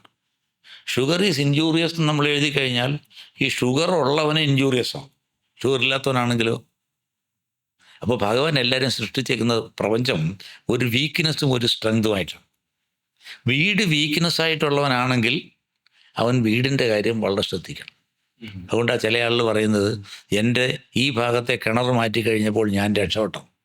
അടുത്തവൻ തന്നെ വന്ന് പറയുന്നുണ്ട്, എൻ്റെ ഈ കിണർ ഉള്ളതുകൊണ്ട് എനിക്ക് ഇത്രയും കാലം കൊണ്ട് ഒരു കുഴപ്പമില്ലെന്ന് പറഞ്ഞു. ശരിയല്ലേ? പറയുന്നുണ്ട്. അപ്പോൾ അതിന് ഏതെങ്കിലും ഒന്ന് സ്യൂട്ടബിൾ ആണോ ഇല്ലയോ ഒരാളിലെന്ന് മനസ്സിലാക്കിയിട്ട് ഇതേ ടച്ച് ചെയ്യുന്നത്. മനസ്സിൻ്റെ കട്ടി പോലെ ഇരിക്കും. മനസ്സിൻ്റെ കട്ടിയും പിന്നെ എല്ലാവർക്കും ഒരു വീക്ക്നെസ് ഉണ്ടല്ലോ. വീക്ക്നെസ് എങ്ങനെ കണ്ടുപിടിക്കും? അതിനാണ് ഞങ്ങൾ പ്രശ്നം വെക്കുന്നത്. വരാഹമിരാജൻ എഴുതിയിട്ടുണ്ട്, ഓരോരുത്തർ എങ്ങനെ ചാവുന്നതെന്നൊക്കെ എഴുതിയിട്ടുണ്ട്. അദ്ദേഹം നമ്മൾ ജനിച്ചവൻ തുടക്കം മുതൽ ഒടുക്കം വരെ എങ്ങനെയാണെന്ന് അത് എഴുതി വെച്ചിട്ടുണ്ട്. അത് ശരിയോ തെറ്റോന്ന് ഞാൻ പറയുന്നില്ല. ശൈലാഗ്രാഫിഹതസ്യ സൂര്യകുജയോർ മൃത്യോ ബന്ധുസ്ഥയെ. കാരണം ചിലവൻ്റെ തലയിൽ മരം വീണായിരിക്കും ചാവുന്നത്, ചിലവൻ വണ്ടിയിൽ നിന്ന് വീണായിരിക്കും ചാവുന്നത്, ചിലവൻ ക്യാൻസർ ചെയ്തായിരിക്കും. അതൊക്കെ അത് എഴുതിയിട്ടുണ്ട്. എഴുതിയതെല്ലാം ശരിയാകണമെന്ന് നിർബന്ധിക്കരുത്, പക്ഷേ പഠിക്കുന്നത് നല്ലതാണ്. ഈ ജ്യോത്സ്യത്തെ പറ്റി നോക്കുമ്പോൾ എൻ്റെ മനസ്സിലോട്ട് ഓടി വരുന്ന ഒരു സിനിമ എന്ന് പറഞ്ഞാൽ സദാനന്ദൻ്റെ സമയം എന്ന് പറഞ്ഞിട്ട് പഴയ ദിലീപിൻ്റെ ഒരു പടമുണ്ട്. ആ സിനിമയ്ക്കകത്ത് ദിലീപ് ഇന്ന സമയത്ത് മരിക്കും എന്ന് പറഞ്ഞൊരു ഇത് എഴുതി കൊടുക്കുന്നു. ഈ ഒരാളിൻ്റെ ഇതിനെല്ലാം നിയമങ്ങൾ അവർ പറയുന്നുണ്ട്. ഒരാളുടെ ആയുസ് ഡിസൈഡ് ചെയ്യുന്നതിന് ആയുർദായം എന്ന് പറഞ്ഞൊരു കാൽക്കുലേഷൻ ഉണ്ട്. അപ്പോൾ അയാളുടെ ആയുസ് നമുക്ക് കമ്പ്യൂട്ട് ചെയ്യാം. കമ്പ്യൂട്ട് ചെയ്യുന്ന ആയുസിൻ്റെ നഷ്ടം നടപ്പാക്കാൻ അതിനകത്ത് വേറെ നിയമമുണ്ട്. ഇതിനെല്ലാം നിയമങ്ങളുണ്ട്. മൃത്യു പൃഥ്വിഹേക്ഷേണ ബലിവിൽ തത്താത് ഗോപാൽ ഭവു ഞാനിതെല്ലാം കാണപ്പെടുത്തിട്ടുള്ളതാണ്. കാരണം അറിയാൻ വേണ്ടി പഠിച്ചു. അതിനകത്ത് നിയമങ്ങളുണ്ട്. പക്ഷേ ആ സിനിമയ്ക്കകത്ത് ആ നിയമം വല്ലതും വെച്ചാന്ന് എനിക്കറിയാൻ വയ്യ. മറ്റേ നിയമങ്ങളുണ്ട്. ആ നിയമം അനുസരിച്ച് തന്നെ നടക്കണമെന്നില്ല, സാധാരണഗതിയിൽ നടക്കുമെന്ന്. അതൊരു പ്രോബബിലിറ്റിയാണ്. അല്ല സാറേ, അതിന് വേറെ കണ്ട് ഒരു സ്ക്രിപ്റ്റ് ഇല്ലാതെ ഒന്നും നടക്കത്തില്ല. നമ്മൾ ഒരു മരത്തിന് തന്നെ എത്ര വർഷത്തെ ജീവിതം ഉണ്ടെന്ന് അതിനകത്ത് എഴുതി വെച്ചിട്ടില്ലേ? ഓരോ ജീവജാലത്തിനും ഉണ്ട്. അതേപോലെ ഓരോ മനുഷ്യനും ആയുസിൻ്റെ അവസാനം ഒന്ന് എഴുതി അവർ വെച്ചിട്ടുണ്ട്. അതെ, അതിപ്പം ജാതകത്തിൽ എഴുതിയിട്ടുണ്ട് ഞാൻ 100 വയസ്സ് വരെ ജീവിക്കുമെന്ന് എഴുതിയിട്ടുണ്ട്. അപ്പം ആ ഒരു കോൺഫിഡൻസിൽ ഹെൽമെറ്റ് ഇല്ലാതെ വണ്ടി ഓടിച്ച് പോയ വഴിക്ക് ഒരു വണ്ടി തട്ടി ചത്ത് കഴിഞ്ഞ് കഴിഞ്ഞാൽ. അതുകൊണ്ടാണ് ഞങ്ങൾ തന്നെ ഒരു വലിയ പ്രോബ്ലത്തിലായിരിക്കുന്നത്. എൻ്റെ വീട്ടിൽ ഒരുത്തന്നെ ഒരു ഹോറോസ്കോപ്പ് എഴുതി വെച്ചിട്ടുണ്ട്, ശേഷം ചിന്തിയോ. അങ്ങനൊന്നും ജ്യോതിഷക്കാരന് എഴുതാൻ പാടില്ല. ശേഷം ചിന്തയൊന്നൊക്കെ എഴുതിയോ ചെയ്യും. അപ്പോൾ ഞാൻ കളിയാക്കി പറഞ്ഞടി മഷി തീർന്നു പോകണ്ടായിരിക്കും അന്നേരം അങ്ങേരം അത്ര എഴുതിയെന്ന് പറഞ്ഞു. ഞാൻ നോക്കിയിട്ട് അതിനകത്ത് അങ്ങനൊന്നും അല്ല കാണുന്നത്. ആയുസ് 100 ഉണ്ടെന്ന് എഴുതി വെച്ച് കഴിഞ്ഞാൽ പോലും നമ്മൾ ചെയ്യേണ്ട കാര്യങ്ങളെല്ലാം ചെയ്താൽ മാത്രമേ. ആവശ്യമില്ലാത്ത കാര്യങ്ങൾ എഴുതാതിരിക്കുക സ്ഥലം നല്ലത്. മനുസ്മൃതി തന്നെ പറഞ്ഞേക്ക് എന്താണ്, ന ബ്രൂയാത് സത്യം അപ്രിയം. കള്ളം പറയാൻ പറഞ്ഞിട്ടില്ല. അപ്രിയമായ സത്യം പലപ്പോഴും ഒഴിവാക്കുന്നതാണ് നല്ലത്. ഇതൊരു യുണീക്ക് എക്സ്പീരിയൻസാണ്. എൻ്റെ കൂട്ടി ഈ ബാക്കി ജോലികൾ ഡയമെൻഷനുള്ള ആൾക്കാരും ഈ അർത്ഥമംഗള പ്രശ്നങ്ങളൊന്നും സക്സസ്ഫുള്ളായിട്ട് ചെയ്യുന്നില്ല. അതുകൊണ്ട് ഞാൻ അനുഭവിക്കുന്ന മെൻ്റൽ ഹാപ്പിനെസ് വളരെ കൂടുതലാണ്. നമ്മൾ ക്ഷേത്രങ്ങളിലൊക്കെ പോയി നമ്മൾ ചെയ്യല്ലേ, അവർക്ക് വലിയ വിശ്വാസമല്ലേ. ക്ഷേത്രങ്ങളുടെ കോമ്പൗണ്ടിൽ കൂടിയാണ് ആളുകളെ നിങ്ങൾക്ക് റിഫോം ചെയ്യാൻ ഏറ്റവും പറ്റിയത്. കാരണം നിങ്ങൾ സത്യം പറഞ്ഞാൽ ആൾക്കാർ വിശ്വസിക്കാൻ കൂടുതൽ ഭഗവാൻ പറയുന്നതാണെന്ന് പറഞ്ഞാൽ they will believe. So basically ഇതൊരു ആൾക്കാരിലേക്ക് പല സാധനങ്ങൾ അടിച്ചേൽപ്പിക്കാനും. ഞാനതാ ഉപയോഗിക്കുന്നത്. ഒരുപാട് പേരുള്ള കുടുംബത്തിലെ പ്രോബ്ലംസ് മുഴുവൻ ഞാൻ ആൾക്കാരെ വിളിച്ചിട്ട് യാതൊരു കാരണവശാലും പറഞ്ഞാൽ കേൾക്കത്തില്ല. Never probe into the intentions of others actions. That is a management maxim. ശരിയല്ലേ? ഒരാളുടെ പെരുമാറ്റത്തിൻ്റെ അകത്തളങ്ങളിലേക്ക് നിങ്ങൾ കിടക്കുക. അങ്ങനെ അവൻ്റെ വഴക്കുണ്ടാകുന്ന വീടുകൾ. ഇത് ഞാൻ ഒറ്റയ്ക്ക് വിളിച്ച് പറഞ്ഞാൽ കേൾക്കുമോ? ഭഗവാൻ അമ്പലത്തിനകത്ത് ചെന്ന് കഴിയുമ്പോൾ അതിനകത്ത് കാണും. ഇതിനകത്ത് ഒരു സൂത്രം എന്ന പല കളങ്ങളുണ്ട്. അതിനകത്ത് ഇങ്ങനെ എഴുതിയിട്ടുണ്ട്, ദ്വേഷരാഗഞ്ച മോഹശ സാത്വസഞ്ച ജരാനവ. രാഗദ്വേഷാദികൾ ഒരുപാടുള്ള ആൾക്കാർ കൂടെ ഉണ്ട്, അകാല നരയുള്ള ആൾക്കാർ കൂടെ ഉണ്ട്. ഇത് രണ്ടും ഞാൻ പെണ്ണുങ്ങളോട് പറഞ്ഞു കഴിഞ്ഞാൽ നിശ്ചയമായിട്ടും അവർ കേൾക്കും. കാരണം അവർക്ക് അകാല നര വരാൻ പാടില്ല, ഭഗവാന്റെ കോപം ഇല്ലേ. രണ്ടാമത് വീട്ടിൽ ഇങ്ങനെ ഒച്ചപ്പാടുണ്ടാക്കുന്ന ഭഗവാനാ പറഞ്ഞേക്കുക, ഞാനല്ല. അങ്ങനെ ഒരുപാട് റിഫർമേഷൻ ഞാനിത് ഉപയോഗിക്കാറുണ്ട്. സോ ബേസിക്കലി ഈ മതങ്ങൾ ചെയ്യുന്നത് ഈ ഭയപ്പെടുത്തി അല്ലെങ്കിൽ ഒരു ഭയത്തിന്റെ ആസ്പെക്ട് ഇട്ടിട്ടാണ് മനുഷ്യനെ കൺട്രോൾ ചെയ്യുന്നത് അല്ലേ? ഭയം എന്നല്ല പറയേണ്ടത്, ഇത് ന്യായത്തിലേക്കുള്ള ഒരു സഞ്ചാരം എന്നേ പറയാം. ഓരോ പ്രവൃത്തിക്കും പ്രതിപ്രവർത്തനം ഉണ്ടെന്ന് അറിഞ്ഞു കഴിയുമ്പോൾ നമ്മൾ ആലോചിക്കും ഇത് ചെയ്യുന്നത് ശരിയാണ്. കാരണം ലോകത്തെ ഏറ്റവും ഇഷ്ടം എല്ലാ ആൾക്കാർക്കും അവരവരെ തന്നെ. How it affects me. ഇങ്ങനെ ചെയ്താൽ നമ്മളെ അഫക്റ്റ് ചെയ്യുമെന്ന് അറിയുമ്പോൾ ചിലപ്പോൾ കുറേയൊക്കെ നേരെയാവും. അത് നമ്മൾ ഉപയോഗിക്കും. ഭീതി ഒരിക്കലും അങ്ങനെ നമുക്ക് ചെയ്യിക്കാൻ പറ്റത്തില്ല. ഭീതിയും വിശ്വാസവും തമ്മിൽ വ്യത്യാസമല്ലേ. അപ്പം അതിനുവേണ്ടി വേണം നമ്മളിത് ഓരോ കാര്യങ്ങൾ ഉപയോഗിക്കാനും. ഒരു കാര്യം ഞാൻ അൾട്ടിമേറ്റായിട്ട് പറയുകയാണ്, everybody has got A script. അത് ശരിയോ തെറ്റോ എന്നുള്ള വേറെ കാര്യമോ. ഒരു സ്ക്രിപ്റ്റ് ഇല്ലാതെ ഈ പ്രപഞ്ചത്തിൽ യാതൊന്നും നടക്കത്തില്ല. ഈ സ്ക്രിപ്റ്റ് ഉണ്ടാക്കിയവൻ ആരോ അവനാണ് ഈ ബ്രഹ്മം എന്ന് പറയുന്നത്. ആ സ്ക്രിപ്റ്റ് പറയുന്നത് നോക്കുവാണെങ്കിൽ എവറിത്തിങ് ഈസ് പ്രീ ഡിറ്റർമൈൻഡ്. എല്ലാം നേരത്തെ എഴുതി വെക്കപ്പെട്ടു. Every direction is pre decide. Okay, നമുക്ക് തീരുമാനങ്ങൾ എടുക്കാനുള്ള സ്വയം തീരുമാനം എടുക്കാനുള്ള കഴിവുണ്ട്. അപ്പോൾ ഈ ഫ്രീ വില്ലും ഈ പ്രീ ഡിറ്റർമൈൻഡ് ആയിട്ടുള്ള സാധനവും അതെങ്ങനെ? പ്രീ ഡിറ്റർമിൻഡ് നിങ്ങൾക്ക് കിഴക്കോട്ട് പോയാൽ നിങ്ങൾക്ക് മനസ്സിന് സമാധാനം ഉണ്ടാകുമെന്ന് പറയുമ്പോൾ നിങ്ങളതൊക്കത്തില്ല, നേരെ പടിഞ്ഞാറോട്ട് പോയേ വെക്കൂ എന്ന് പറഞ്ഞാൽ എന്ത് സംഭവിക്കും? ഒരാൾക്ക് 101 വയസ്സ് വരെ ആയുസ് പറഞ്ഞിട്ടുണ്ട്. ഇത് തെറ്റാണെന്ന് എനിക്കൊന്ന് തെളിയിക്കണമല്ലോ എന്ന് വിചാരിച്ചാൽ അയാൾ കുരുടാനടിച്ചാൽ അയാൾ മരിക്കുമെന്ന് തന്നെയാണ് എഴുതിയേക്കുന്നത്. കാരണം നിങ്ങളുടെ ഈ സ്ക്രിപ്റ്റിൽ നിങ്ങളുടെ കൺട്രോളിലുള്ള പല കാര്യങ്ങളും ഉണ്ട്. അതിൽ സക്സസ്ഫുൾ ആകണം എന്നില്ല എന്നേ ഉള്ളൂ. സോ സ്ക്രിപ്റ്റ് അല്ല ഫൈനൽ അല്ലേ? സ്ക്രിപ്റ്റ് അല്ല. സ്ക്രിപ്റ്റിനെയും നിങ്ങൾക്ക് അതിജീവിക്കാൻ പറ്റും. പക്ഷേ സ്ക്രിപ്റ്റ് അനുസരിച്ച് മൂവ് ചെയ്താൽ നിങ്ങളുടെ എഫിഷ്യൻസി 100% കാണും. ഷിഫ്റ്റിന് തിരിച്ചാ മൂവ് ചെയ്യുന്നെങ്കിൽ your efficiency will be less. അപ്പം നമ്മുടെ എഫിഷ്യൻ്റായിട്ട് പോകണമെന്നുണ്ടെങ്കിൽ നമ്മുടെ സ്ക്രിപ്റ്റും നമ്മുടെ ഡിസയറും കൂടെ വേണം. ഇപ്പം ആസ്ട്രോളജി, ഇപ്പോൾ ആസ്ട്രോളജറിൻ്റെ അടുത്ത് തന്നെ പോയി നോക്കുക എന്ന് പറയുന്ന ഒരു സംഭവം, ഇപ്പം നേരത്തെ പറഞ്ഞ പോലെ ഒരുപാട് സംശയങ്ങളും ഒരുപാട് സ്കാമുകളും കുറ്റകൃത്യങ്ങളും നടക്കുന്ന ഒരു ഏരിയ കൂടെയാണ്. അപ്പോൾ ഇപ്പോഴത്തെ പുതിയ ടെക്നോളജി പരമായിട്ട് നോക്കുകയാണെങ്കിൽ ആർട്ടിഫിഷ്യൽ ഇൻ്റലിജൻസ് വന്നിട്ടുണ്ട്. അപ്പം ആർട്ടിഫിഷ്യൽ ഇൻ്റലിജൻസ് യൂസ് ചെയ്തുകൊണ്ട് അതിനകത്ത് ഹൊറോസ്കോപ്പ് നോക്കുകയാണ് അല്ലെങ്കിൽ ജാതകം നോക്കുകയാണെന്നുണ്ടെങ്കിൽ അത് ഈ പറയുന്ന ആവശ്യമില്ലാത്ത കാര്യങ്ങളിലേക്ക് ലീഡ് ചെയ്യാതെ ആവശ്യമുള്ള ഇൻഫർമേഷൻസ് തരും എന്നാണ് വിശ്വസിച്ചിരിക്കുന്നത്. ഇത് ഡിജിറ്റലായിട്ട് ചെയ്യാവുന്ന ഒന്നല്ല ജ്യോതിശാസ്ത്രം. പക്ഷേ ഇതൊരു മാത്തമാറ്റിക്സ് ആണെന്ന് സാറ് പറഞ്ഞു. മാത്തമാറ്റിക്സ് ആണ്. പക്ഷേ അത് ഞാൻ നേരത്തെ പറഞ്ഞല്ലോ, ആസ്ട്രോണമി ഈസ് മാത്തമാറ്റിക്സ്. അതിൻ്റെ ആപ്ലിക്കബിലിറ്റി ഈസ് നോട്ട് മാത്തമാറ്റിക്സ്. അപ്പോൾ ഇതൊരു അനലോഗ് മാറ്ററാണ്. അതിനെ ഡിജിറ്റലൈസേക്ക് മാറ്റുമ്പോൾ ഇതിനകത്ത് ഇപ്പം അത് ഈ രംഗത്ത് മാത്രമല്ല, AI വന്ന് എങ്ങനെ എന്നാലും ഞാൻ ആർട്ടിക്കിൾ വായിച്ചിരുന്നല്ലോ. AI വെച്ചതിന് ശേഷം ക്രിമിനൽ കുറ്റങ്ങളെ എല്ലാം അസസ് ചെയ്യുന്നു. അപ്പോൾ ക്രിമിനൽ കുറ്റം അല്ലാത്തവൻ ക്രിമിനലാകുന്നുണ്ട്, because he is taking only dash and dot. അപ്പോൾ അങ്ങനെ ഇതിനെ ചെയ്യാതിരിക്കുകയാണ് ഏറ്റവും നല്ലത്. ഈ പറഞ്ഞ ശാസ്ത്രം എഴുതപ്പെട്ടതാണെങ്കിൽ അതെ അതെ അത് എയിൽ ഫീഡ് ചെയ്യപ്പെട്ട ഒരു സംഭവമാണ്. അത് ഡോക്യുമെൻ്റ് ചെയ്യപ്പെട്ടിട്ടുണ്ടെങ്കിൽ അത് ഇതിനകത്ത് ഫീഡ് ചെയ്യാൻ പറ്റും. അപ്പോൾ നമ്മൾ കൊടുക്കുന്ന പ്രോംപ്റ്റ് അല്ലെങ്കിൽ നമ്മുടെ ആവശ്യം എന്താണോ എന്ന് അതിനോട് ചോദിക്കുമ്പോൾ അത് കളക്ട് ചെയ്തെടുക്കുന്ന ഇൻഫർമേഷൻസ് നമ്മൾ ഈ ഫീഡ് ചെയ്തിരിക്കുന്ന ഡേറ്റയാണല്ലോ. അപ്പോൾ അത് ശരിയല്ലേ അത് വരുന്നത്? അല്ല, അതിനകത്ത് വേറെ ഒരു വലിയ കുഴപ്പം വരും.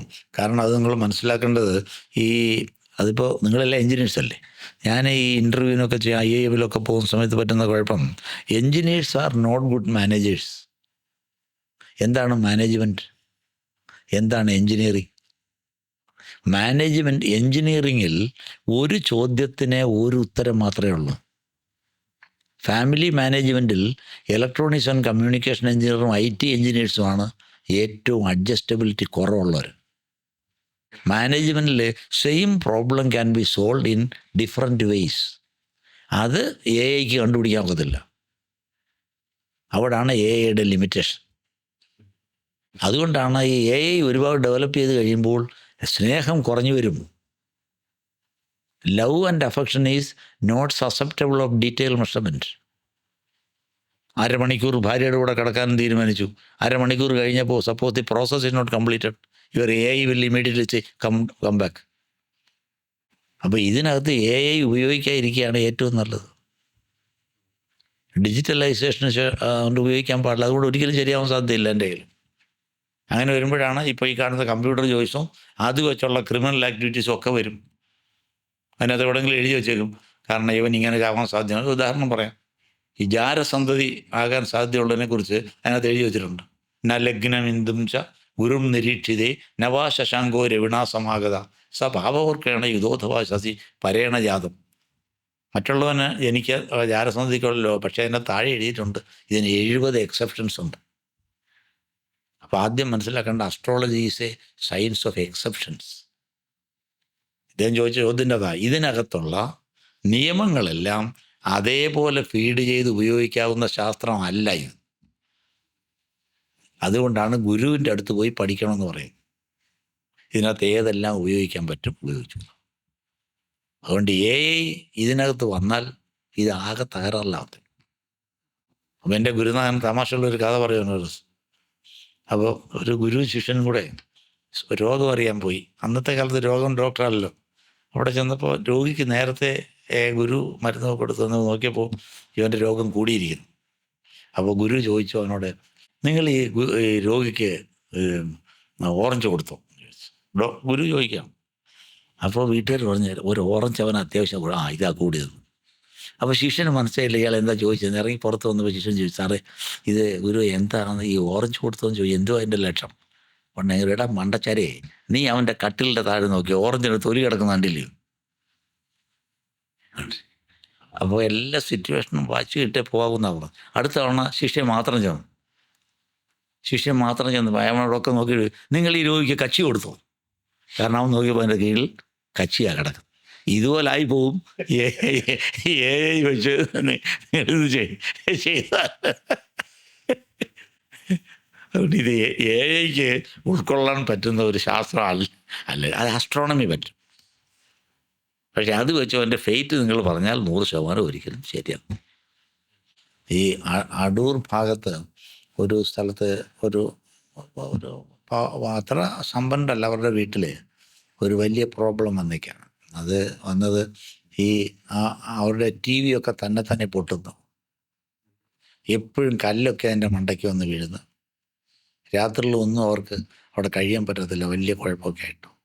അപ്പോൾ അവരൊരു ദിവസം സാധാരണ ഇതിൽ അസ്ട്രോളജറുടെ പലരുടെ അടുത്ത് പോയി പലരും ചെയ്ത് പറ്റാത്തതുകൊണ്ട് എൻ്റെ അടുത്ത് വന്ന് ഞാൻ നോക്കി കഴിഞ്ഞപ്പോഴത്തേക്ക് ഇതിനകത്ത് പ്രിമിറ്റീവായ ചില വിശ്വാസങ്ങളുടെ അടിമകളാണ് അവർ പലരും. അതിന് നോക്കിയപ്പോൾ അവരുടെ അങ്ങനെയുള്ളൊരു വിശ്വാസ പ്രമാണം ഉണ്ട്, അങ്ങനത്തെ ഒരു സങ്കല്പമാണ് വരുന്നു. അപ്പോൾ അവരെന്നോട് പറഞ്ഞ് ഞങ്ങൾ പോലീസുകാരെയും വിളിച്ച് കാണിച്ചപ്പോൾ പോലീസുകാരൻ്റെ ജീപ്പിൻ്റെ മുകളിലും ആ സമയത്ത് കല്ല് വന്ന് വീണപ്പോൾ പോലീസുകാരനെ പോയി.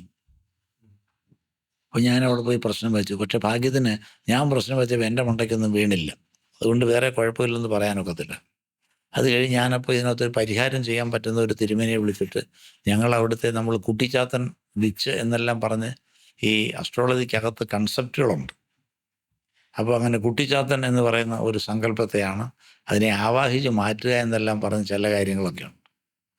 നമ്മളതിനെയൊക്കെ ആവാഹിച്ചൊക്കെ മാറ്റി കഴിഞ്ഞത്തേക്ക് 5-6 ദിവസത്തേക്ക് പ്രോബ്ലം വന്നില്ല. അപ്പോൾ അവരങ്ങ് സന്തോഷിച്ചു. അത് കഴിഞ്ഞ് തിരിച്ചൊരു 7-8 വയസ്സ് കഴിഞ്ഞപ്പോഴത്തേക്ക് വീണ്ടും ഇതേ പ്രോബ്ലം തന്നെ വന്നു. എന്തായിരുന്നു പ്രോബ്ലം ആക്ച്വലി? അല്ലാതെ ഈ കല്ലുകൾ വന്ന് വീഴുക, ടി വിയുടെ മുകളിൽ കല്ല് വീഴുക, ഒന്നും എടുത്തു വെച്ചേക്കുക, കന്നാലി ഉണ്ടെങ്കിൽ അതിനെ അഴിച്ചു വിടുക, ഈ തരത്തിലുള്ള കാര്യം.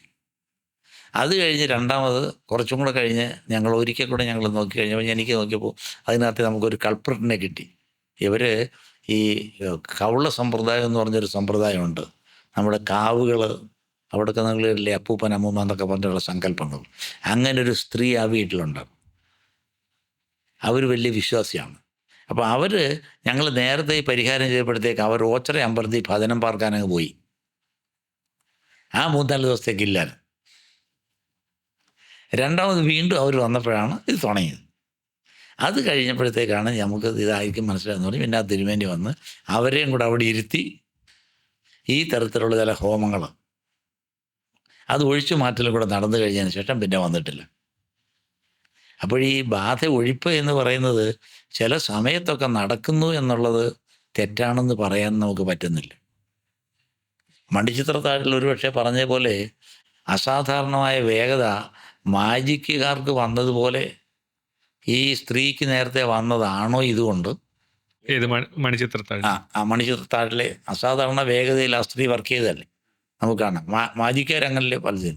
അതേപോലെ നമ്മുടെ ഇവിടുത്തെ ആ സ്ത്രീക്ക് അങ്ങനെ ഏതെങ്കിലും വന്നാണോ ഇവരിത് ഇടിച്ചു പൊട്ടിച്ചത്, കല്ലെറിഞ്ഞത്, അതോ അല്ലാത്ത ദൈവികമായിട്ടുള്ള കാര്യങ്ങളാണോ എന്ന് ഇപ്പോഴും അറിയാൻ വയ്യ. പക്ഷെ അവരിപ്പോൾ നോർമൽ ലേഡിയായി. ഇപ്പം യാതൊരു കുഴപ്പമില്ലാതെ വരുമ്പോൾ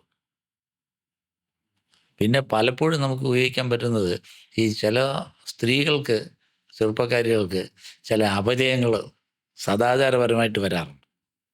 ആ വന്നിട്ടുള്ളത് പലതും എനിക്ക് അസ്ട്രോളജി വെച്ചിട്ട് കൈകാര്യം ചെയ്യാൻ പറ്റിയിട്ടുണ്ട്. ഒരു എക്സാമ്പിൾ പറയുകയാണെങ്കിൽ? അസ്ട്രോളജി വെച്ചിട്ട് അവൻ വന്ന് പറയും, സാറേ ഇന്നവനെ അവിടെ ഫോൺ എടുത്ത് നോക്കി കഴിഞ്ഞാൽ എൻ്റെ എല്ലാം കുഴപ്പമാണ്.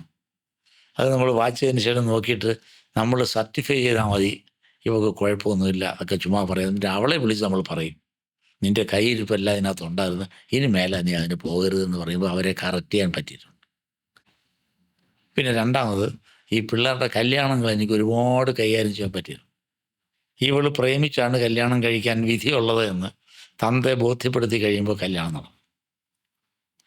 അത് ഞാൻ ഏറ്റവും കൂടുതൽ ഉപയോഗിക്കുന്നു. ഈ കല്യാണം നടന്നാൽ ഞാൻ ആത്മഹത്യ എന്ന് പറഞ്ഞാൽ അച്ഛൻ തന്നെ കല്യാണം നടത്തി കൊടുത്തിട്ടുണ്ട്. ഒരുപാട് കേസുകളുണ്ട്.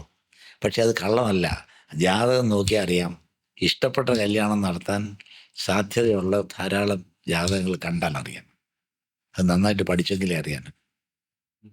അതെല്ലാം നമുക്ക് ഭംഗിയായിട്ട് ഉപയോഗിക്കാം. വിധിയുമായിട്ട് കോർത്തിണക്കി നമുക്ക് വളരെ ഭംഗിയായിട്ട് കൊണ്ടുപോകാം. പിന്നെ അനാവശ്യമായ പല വെഞ്ചറുകളിൽ നിന്ന് നമുക്ക് രക്ഷപ്പെടുത്താൻ പറ്റും. പിന്നെ രണ്ടാമത് ചില സർപ്പക്കാവിലൊക്കെ പോയി താമസിക്കുന്നവരെ രക്ഷപ്പെടുത്താൻ പറ്റും. ഇപ്പോൾ എൻ്റെ ഒരു ഹയർ സെക്കൻഡറി പ്രിൻസിപ്പൽ അധ്യാപന അങ്ങേരുടെ വീട്ടിൽ എല്ലാ മാസവും അവരുടെ പുറകിലൊരു കോക്കനട്ട് ഗാർഡനാണ്. അപ്പോൾ അതിനകത്ത് തേങ്ങ ഇടുന്ന ഉടനെ അതിനകത്ത് ഒരു കരിക്ക് അവർ കൊണ്ടുവന്ന് വെട്ടിക്കൊട്ട് കൊടുക്കും. ഏതെങ്കിലും ഒരു മാസം കൊടുക്കാതിരുന്നാൽ രാവിലെ ഒരു ഇഴജന്തു ഏതെങ്കിലും അവിടെ വന്നിരിക്കും. അപ്പോൾ അയാൾ എവിടെങ്കിലും പോയി ആളുകളെ വിളിച്ച്, ഇപ്പോൾ തണ്ടാനെ കിട്ടാൻ പാടല്ലേ, വിളിച്ച് അവിടെ കൊണ്ടു കൊടുത്താൽ മാറിയിരിക്കും. അപ്പോൾ അവിടെ ഇത്തരമുള്ള സങ്കല്പങ്ങളുള്ള സ്ഥലമായതുകൊണ്ട് അവിടുന്ന് മാറി താമസിക്കുന്ന പലർക്കും അവർക്ക് നല്ലത്.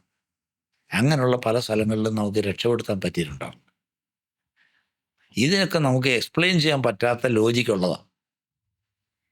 അപ്പോൾ ഞാനതിനെല്ലാം ഈ മറ്റേ തിയറി എഴുതിയിരിക്കുന്നത് for every action there is an equal and opposite. പഴയ കാലത്ത് ഇതായിരിക്കുന്നുണ്ട്. പിന്നെ ഒരു നിയമമുണ്ടല്ലോ, ഈ കാവ് വെട്ടിത്തെളിച്ചും പിന്നെ മണ്ണ് വിറ്റും സമ്പന്നനായവനെല്ലാം താഴോട്ട് വന്നിട്ടുണ്ട്. മണ്ണ് വിറ്റ് സമ്പന്നനായ എത്ര പേരുണ്ട്? സസ്റ്റൈനബിൾ ആയിട്ടുള്ള ആൾക്കാർ. ഇപ്പം പ്രകൃതിയെ ചൂഷണം ചെയ്യുന്നത് വളരെ തെറ്റാണ് എന്നുള്ളതിന് യാതൊരു സംശയമില്ല. അതിനെ ദേവസങ്കല്പങ്ങളിലേക്ക് സിമുലേറ്റ് ചെയ്തിട്ടാണ് നമ്മുടെ പഴയ ആളുകൾ ഈ കാവുകളും സർപ്പങ്ങളെയൊക്കെ നിലനിർത്തിയിരുന്നു. അതേപോലെ എനിക്ക് ഒരുപാട് കേസ് അറിയാം. കാവ് നശിപ്പിച്ച് അവിടെ താമസിച്ചതിനെല്ലാം ഈ തരത്തിലുള്ള ത്വക്ക് രോഗങ്ങൾ വരും.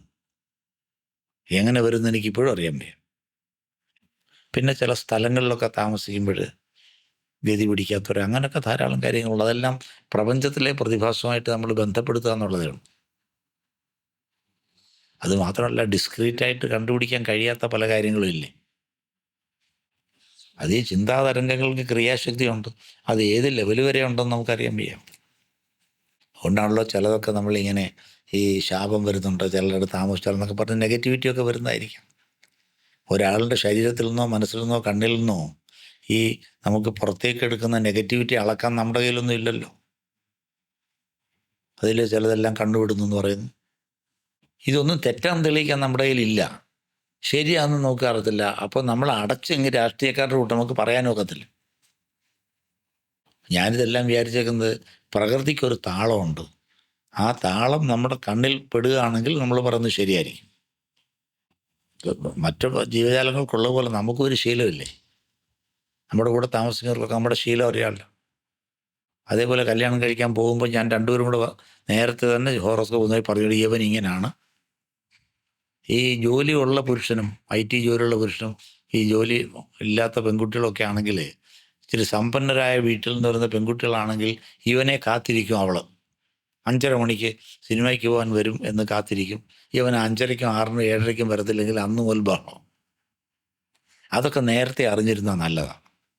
അത് ഞാൻ നേരത്തെ കൃത്യമായിട്ട് പറഞ്ഞു കൊടുക്കും. ഈ പറയുന്നതൊന്നും നടക്കത്തില്ല. You find out your own vase. പലതും ഈ പ്രീമാരിറ്റൽ കൗൺസിലിംഗ് എന്ന് പറയുന്നത് ഇവൻ്റെ ശീലങ്ങൾ നേരത്തെ അറിയാത്തതാണ്. നമുക്ക് ഉൾക്കൊള്ളാവുന്ന ശീലങ്ങളുമുണ്ട്, ഉൾക്കൊള്ളാൻ പറ്റാത്ത ശീലങ്ങളുമുണ്ട്. ഉൾക്കൊള്ളാൻ പറ്റാത്ത ശീലങ്ങളാണെങ്കിൽ നടത്തണ്ടെന്ന് പറയും. ഉൾക്കൊള്ളാവുന്ന ശീലങ്ങളാണെങ്കിൽ ഇതൊക്കെയാണെന്ന് പറഞ്ഞ് മനസ്സിലാക്കി ചെയ്യും. അതിനാണ് ഞാൻ ഏറ്റവും കൂടുതൽ ഉപയോഗിക്കാറുള്ളത്. കല്യാണം 15 കൊല്ലം ഇഷ്ടപ്പെട്ട് നടന്ന് കല്യാണം കഴിക്കണമെന്ന് പറഞ്ഞ ആൾക്കാർ തന്നെ കല്യാണം കഴിക്കേണ്ടെന്ന് പറഞ്ഞ് പോയിട്ടുണ്ടല്ലോ. We have to give opportunity. അന്നേ തല്ലേ കൂടെ വന്ന് വലിയ ബഹളമൊക്കെ നടത്തരുതെന്ന് പറഞ്ഞ് ഞാൻ പറയാം ഒന്നും പറ്റത്തില്ലെന്ന് പറഞ്ഞ് ഇവർക്ക് രണ്ടുപേർക്കും നമ്മളൊരു എക്സർസൈസ് കൊടുത്ത്, എന്നിട്ട് 4-5 ദിവസം കഴിഞ്ഞ് ഇതിൻ്റെ സൊല്യൂഷനുമായിട്ട് വരാൻ പോകും. അപ്പോൾ അവരൊന്ന് പറഞ്ഞ് ഞങ്ങൾ ഫ്രണ്ട്സായിട്ട് പിരിഞ്ഞോളാം, ഈ കല്യാണം നടത്തിയാൽ വലിയ കുഴപ്പമായിരിക്കും. ഒന്നൊരു ക്രിസ്ത്യനും ഒരു ബ്രാഹ്മൺ കുട്ടിയാണ് വന്നെന്ന്. ഞാൻ ഓരോ വർഷം കഴിഞ്ഞ് കല്യാണം കഴിഞ്ഞ് എന്താണ് സംഭവിക്കാൻ സാധ്യതയുള്ളതെന്ന് നിങ്ങൾ രണ്ടും തന്നെ എഴുതി തൃപ്തിയാക്കിക്കൊണ്ട് വരാൻ പറഞ്ഞു. അവൾ സൂക്ഷ്മം പോലെ എഴുതി. ഒരു കുട്ടി ഉണ്ടായി കഴിഞ്ഞാൽ അതിനെ മാമോദീസ മുഖ്യെങ്കിലേ പറ്റൂ എന്നുള്ള നിർബന്ധമാണ് പയ്യന്. അത് എന്ത് ചെയ്താലും അവൾ സമ്മതിക്കത്തില്ല. അപ്പം ഈ ഒരു പോയിന്റ് ഈ പ്രേമത്തിലുടനീളം അവർ ശ്രദ്ധിച്ചിട്ടേ ഇല്ല. അപ്പം അങ്ങനെ ഈ വിവാഹം കഴിഞ്ഞു വരുമ്പോൾ നടക്കാൻ സാധ്യതയുള്ള ചില കാര്യങ്ങൾ ലോജിക്കലായിട്ട് അവരുടെ ശ്രദ്ധപ്പെടുത്തി കഴിയുമ്പോൾ ചിലപ്പോൾ ചിലർ വേണ്ടെന്ന് വെക്കും. നേരെ മറിച്ച് അവരോട് ജാതകത്തിൻ്റെ പേരിലാണെന്നൊക്കെ പറഞ്ഞാൽ എന്തുമായിരിക്കും? ജീവിതകാലം മുഴുവൻ അവൾ ആലോചിച്ചുകൊണ്ടിരിക്കും, യവനായിരുന്നെങ്കിലും മറ്റേ കല്യാണം വരുമ്പോൾ അവസാനം കുളമായി. അപ്പം അവരവർക്ക് തന്നെ ബോധ്യപ്പെടുത്തി ഇത് ചെയ്യാൻ പറ്റുന്നതാണോ സയൻറ്റിഫിക്കായിട്ട് നമുക്ക് ഉപയോഗിക്കാൻ പറ്റുകയാണെങ്കിൽ this is A very good science. പിന്നെ ശീലങ്ങളൊക്കെ കണ്ടുപിടിക്കാൻ സാധിക്കും. സദാചാര ബോധവും ബാക്കിയുള്ളതെല്ലാം നമുക്ക് കണ്ടുപിടിക്കാം. നമ്മുടെ കാഴ്ചപ്പാട് അതെല്ലാം ഓരോ അത് ഡെപ്തിൽ പോയെങ്കിലേ വെക്കൂ. ഒരാൾ മെമ്മറിയെക്കുറിച്ച്, അയാളുടെ ഇൻട്രസ്റ്റ് എങ്ങനെയാണ്, അയാൾ വൈഫുമായിട്ട് ഇടപെടുമ്പോൾ എങ്ങനെയാണ്, അയാൾ പോരെങ്കിൽ പബ്ലിക്കുമായിട്ട് അതൊക്കെ നമുക്കിതിനകത്ത് കണ്ടുപിടിക്കാം. അങ്ങനെ ഒരുപാട് അവന്യൂസ് ഉള്ളതായത്. ഈ പാരാസൈക്കോളജിയിൽ സാറിൻ്റെ കുറച്ച് എക്സ്പീരിയൻസസ് ഷെയർ ചെയ്യും. പാരാസൈക്കോളജിയിൽ ഉള്ള കഥകളെന്ന് പറഞ്ഞാൽ, ഒരാൾ ഒരിക്കൽ വന്ന് അയാൾക്ക് വണ്ടി ഓടിക്കാൻ വയ്യ, നല്ല ഡ്രൈവറാണ്. അയാളുടെ വണ്ടി ഇടത്തെ കൈ അയാൾ നിർത്തില്ല, വണ്ടി ഓടിക്കാൻ വയ്യ. എൻ്റെ അടുത്ത് വന്നേക്കുന്ന അയാൾക്ക് വണ്ടി ഓടിക്കാൻ വയ്യ, എന്താ അയാളും ഭാര്യയും കൂടെ വന്നു. ഞാൻ ഇങ്ങനെ നോക്കിക്കഴിഞ്ഞപ്പോൾ ഞാൻ വെറുതെ അല്ല, അതിനകത്ത് ചോദിച്ചു, നിങ്ങൾക്ക് ഏതെങ്കിലും സമയത്ത് ഒരു ആക്സിഡൻറ്റ് വന്നിട്ടുണ്ടോ എന്ന് ചോദിച്ചു. ആദ്യം അയാൾ സമ്മതിച്ചില്ല. ഏതെങ്കിലും ഒരു ആക്സിഡൻറ്റ് വന്നിട്ട് നിങ്ങൾ ഇനി പോകുന്നോന്ന് ചോദിച്ചു. അപ്പോൾ അയാൾ എന്നോട് പറഞ്ഞു, സാറേ ഒരു ആക്സിഡൻറ്റ് വന്നിട്ട് ഞാൻ കന്യാകുമാരിയിൽ നിന്ന് നേരെ ഇങ്ങോട്ട് വന്നുകൊണ്ടിരിക്കുകയാണ്. ഏതോ ഒരു കുട്ടി എടുത്ത് ചാടിയതായിട്ട് എനിക്ക് തോന്നി. അവനെ ഞാൻ ഇടിച്ചിട്ടു. പക്ഷെ അത് കഴിഞ്ഞ് നോക്കിയിട്ട് അവനെ കണ്ടില്ല. പക്ഷെ അവൻ ജീവിച്ചിരിക്കാൻ പിന്നെ സാധ്യതയില്ല. ഞാനീ പോന്നു, നേരെ ഇങ്ങ് പോന്നു. ഞാൻ പോലീസ് സ്റ്റേഷനൊന്നും പോയില്ല, പേടിച്ചാണ് ഞാൻ പോയിരുന്നത്. അത് കഴിഞ്ഞ് 2 ആഴ്ച കഴിഞ്ഞപ്പോഴാണ് അയാൾക്ക് ഈ കൈക്ക് ഇങ്ങനൊരു തളർച്ച പോലെ തോന്നിയത്. അപ്പോൾ അതൊരു ടിപ്പിക്കൽ പാരാസൈക്കോളജിക്കൽ കേസാണ്. അത് കഴിഞ്ഞിട്ട് പിന്നെ നമുക്ക് ഈ വളരെ കൃത്യമായിട്ട് ചെയ്യേണ്ടതായിട്ട് വന്ന് ആ പയ്യൻ്റെ കൂട്ടുള്ള ഒരു പയ്യനെ ആ ഏജുമായിട്ട് ബന്ധപ്പെട്ടത് ഞാനൊരു ഡോക്ടറുമായിട്ട് ചേർന്നാണ് ചെയ്തിട്ട് ഈ അവനെ കൊണ്ട് ഇയാളോട് വിശ്വസ്തമായിട്ട് പറയിച്ച് അന്നൊരു ദിവസം ആരോ എന്നെ ഇടിച്ചിട്ടായിരുന്നു അവിടെ വെച്ച്. ഇടിച്ചിട്ട് അവരങ്ങ് ഓടിപ്പോയി. അത് കഴിഞ്ഞ് ഞാൻ ആശുപത്രിയിലൊക്കെ പോയി റെഡി ആയിട്ട് വന്നു. ആ പയ്യനാണ് ഇവൻ എന്ന് ബോധ്യമായി കഴിഞ്ഞ പിന്നെയാണ് അങ്ങനെ അസുഖം മാറി. ഇതിനല്ലേ മണിച്ചിത്രത്താഴിൽ ചെയ്തത്? അപ്പം അത് മണിച്ചിത്രത്താഴ് നടന്നിരിക്കാൻ സാധ്യതയുള്ളൊരു കാര്യമാണ്, നടക്കാവുന്നതാണ്, നടന്നെനിക്ക് പറയാം. അപ്പോൾ ഇതിൻ്റെയൊക്കെ അർത്ഥം എന്ന് പറഞ്ഞാൽ റിയാലിറ്റി ബോധ്യമായി കഴിയുമ്പോൾ പാരാസൈക്കോളജിക്കലി ദേ ഗെയിൻ സ്ട്രെങ്ത്. നമ്മളെല്ലാം ഗിൽറ്റി കോൺഷ്യൻസ് ആണല്ലോ ഒരുപാട് കുഴപ്പത്തിലേക്ക് നയിക്കും. ഇതുപോലെ വേറെ ഏതെങ്കിലും കേസുണ്ടോ? അല്ല, ഒന്നാമത് ഈ വീടുകളിലെയൊക്കെ കുട്ടിച്ചാത്തനെ ബാക്കിയുള്ള കാര്യങ്ങൾ, പിന്നെ ചില വീടുകളിൽ താമസിക്കുക പ്രേതം ഭൂതം വന്നെന്നുള്ളത്. ശരിക്കും അങ്ങനെയുണ്ടോ?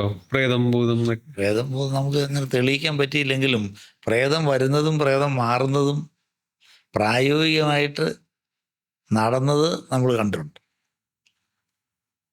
പിന്നെ ചത്തുപോയ ആത്മാക്കൾ അതിന് സൈക്കോസമാറ്റിക് ഡിസോർഡർ എന്ന് പറയുന്നത് അതാണ് പ്രേതബാധ. അത് ഞാൻ ഉണ്ട്. അവളൊരു പെൺകുട്ടി ഈ അവൾ ആയുർവേദ ഡോക്ടറാണ്. അപ്പോൾ അവൾ ഈ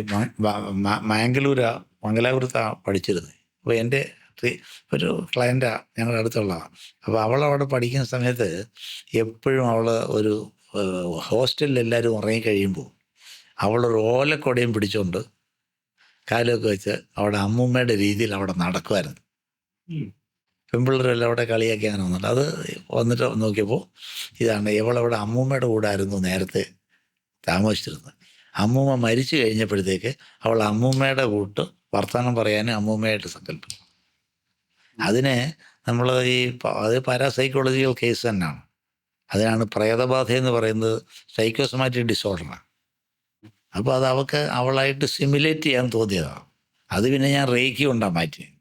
ഇതിൽ സാറിനെ അപ്രോച്ച് ചെയ്ത കേസിൽ ഇപ്പം നമ്മൾ നേരത്തെ പറഞ്ഞ പോലെ മാരേജിൻ്റെ കാര്യങ്ങളും കരിയറിനെ പറ്റിയും ഒക്കെ വന്നിട്ടുണ്ട്.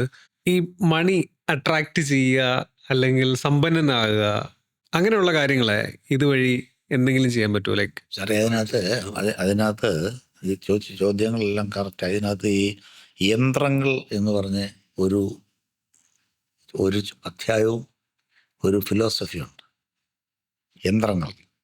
അപ്പോൾ യന്ത്രങ്ങൾ ശങ്കരാചാര്യസ്വാമിയുടെ ഒരു പുസ്തകമുണ്ട്. അതിനകത്ത് ശിവശക്തിയായ യുക്തിയ എന്നെല്ലാം പറഞ്ഞുള്ള ഇത് വരുന്ന അദ്ദേഹത്തിൻ്റെ ആ ശങ്കരാചാര്യരുടെ പുസ്തകമല്ല, ദേവീ സ്തോത്രങ്ങളാണ്. അപ്പോൾ അതിനകത്ത് ഓരോ തരത്തിലുള്ള ആ മന്ത്രങ്ങളെ ഓരോ തരത്തിലുള്ള യന്ത്രങ്ങളായിട്ട് സിമുലേറ്റ് ചെയ്യുക. സൗന്ദര്യലഹരി എന്നാണ് അതിൻ്റെ പേര്.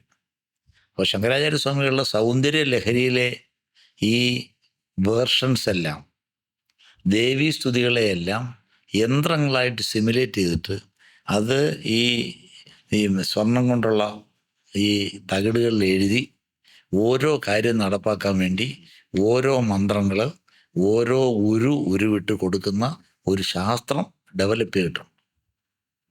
ധനാകർഷണ യന്ത്രം, സ്ത്രീകളെ ആകർഷിക്കുന്ന യന്ത്രം, ആയുസ് കൂടാനുള്ള യന്ത്രം, ഈ തരത്തിൽ യന്ത്രങ്ങൾ എഴുതി കൊടുക്കുന്ന ഒരുപാട് പേരൊക്കെ ഉണ്ട്. ചിലർ ഭീതിയൊക്കെ മാറാൻ വേണ്ടി മൃത്യുഞ്ജയ മന്ത്രം കൊണ്ട് ചെയ്യുന്നുണ്ട്.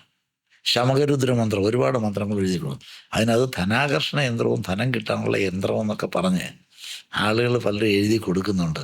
അതുകൊണ്ട് ഫലം കിട്ടിയോ ഇല്ലയോ എന്നുള്ളത് എനിക്കറിയാൻ വയ്യ. ഈ എഴുതി കൊടുക്കുന്നവർക്ക് എത്ര ക്വാണ്ടിൽ ബാലൻസ് അവർ ഒരുപാട് കാശൊക്കെ അവർ മേടിക്കുന്നുണ്ട്. ഞാൻ സൈക്കോളജിക്കൽ ഇൻസെക്യൂരിറ്റി ഉള്ള ആളുകൾക്ക് ആയുസ് നന്നാവാൻ വേണ്ടി ആരെയും പേടിക്കണ്ട എന്ന് പറയാൻ വേണ്ടി ഞാൻ തിരുമേനിയോടെ പറഞ്ഞ് ഞാൻ പറയുന്ന മന്ത്രം കൊണ്ട് എഴുതി കൊടുത്തോളാൻ പറഞ്ഞ കേസുമുണ്ട്. കാരണം എങ്ങോട്ട് പോകുമ്പോഴും പേടിയുള്ള ഒരുപാട് പേരുണ്ട്. അതൊരു സൈക്കിക്കാരനാണ്.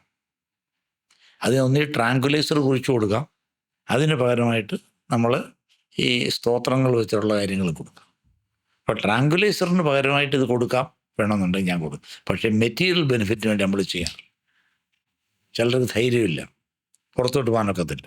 അത്തരം കാര്യങ്ങൾക്ക് വേണ്ടി ഞാൻ ഫലപ്രദമായിട്ട് ഉപയോഗിച്ചിട്ടുണ്ട്. അതിനാദ്യം ഞാൻ നേരത്തെ പറഞ്ഞ പോലെ ക്ലിനിക്കൽ ആയെങ്കിൽ നമ്മളതിന് ട്രാങ്കുലൈസർ തന്നെ കൊടുക്കണം. അത് കഴിഞ്ഞിട്ട് പിന്നെ ധൈര്യം, ആദ്യമുള്ള ധൈര്യക്കേട് മാറ്റിയിട്ട് പിന്നെ ധൈര്യം സംഭരിക്കാൻ വേണ്ടി ഇതെല്ലാം ഉപയോഗിക്കും. ഇതെല്ലാം ഈസ്റ്റേൺ കൾച്ചറിൽ നമ്മളെല്ലാം വിശ്വാസത്തിൻ്റെ അടിമകളാണ്. അത് ഏത് അളവ് വരെ ഉണ്ടോ നമുക്ക് ആർക്കും അറിയാൻ വയ്യ.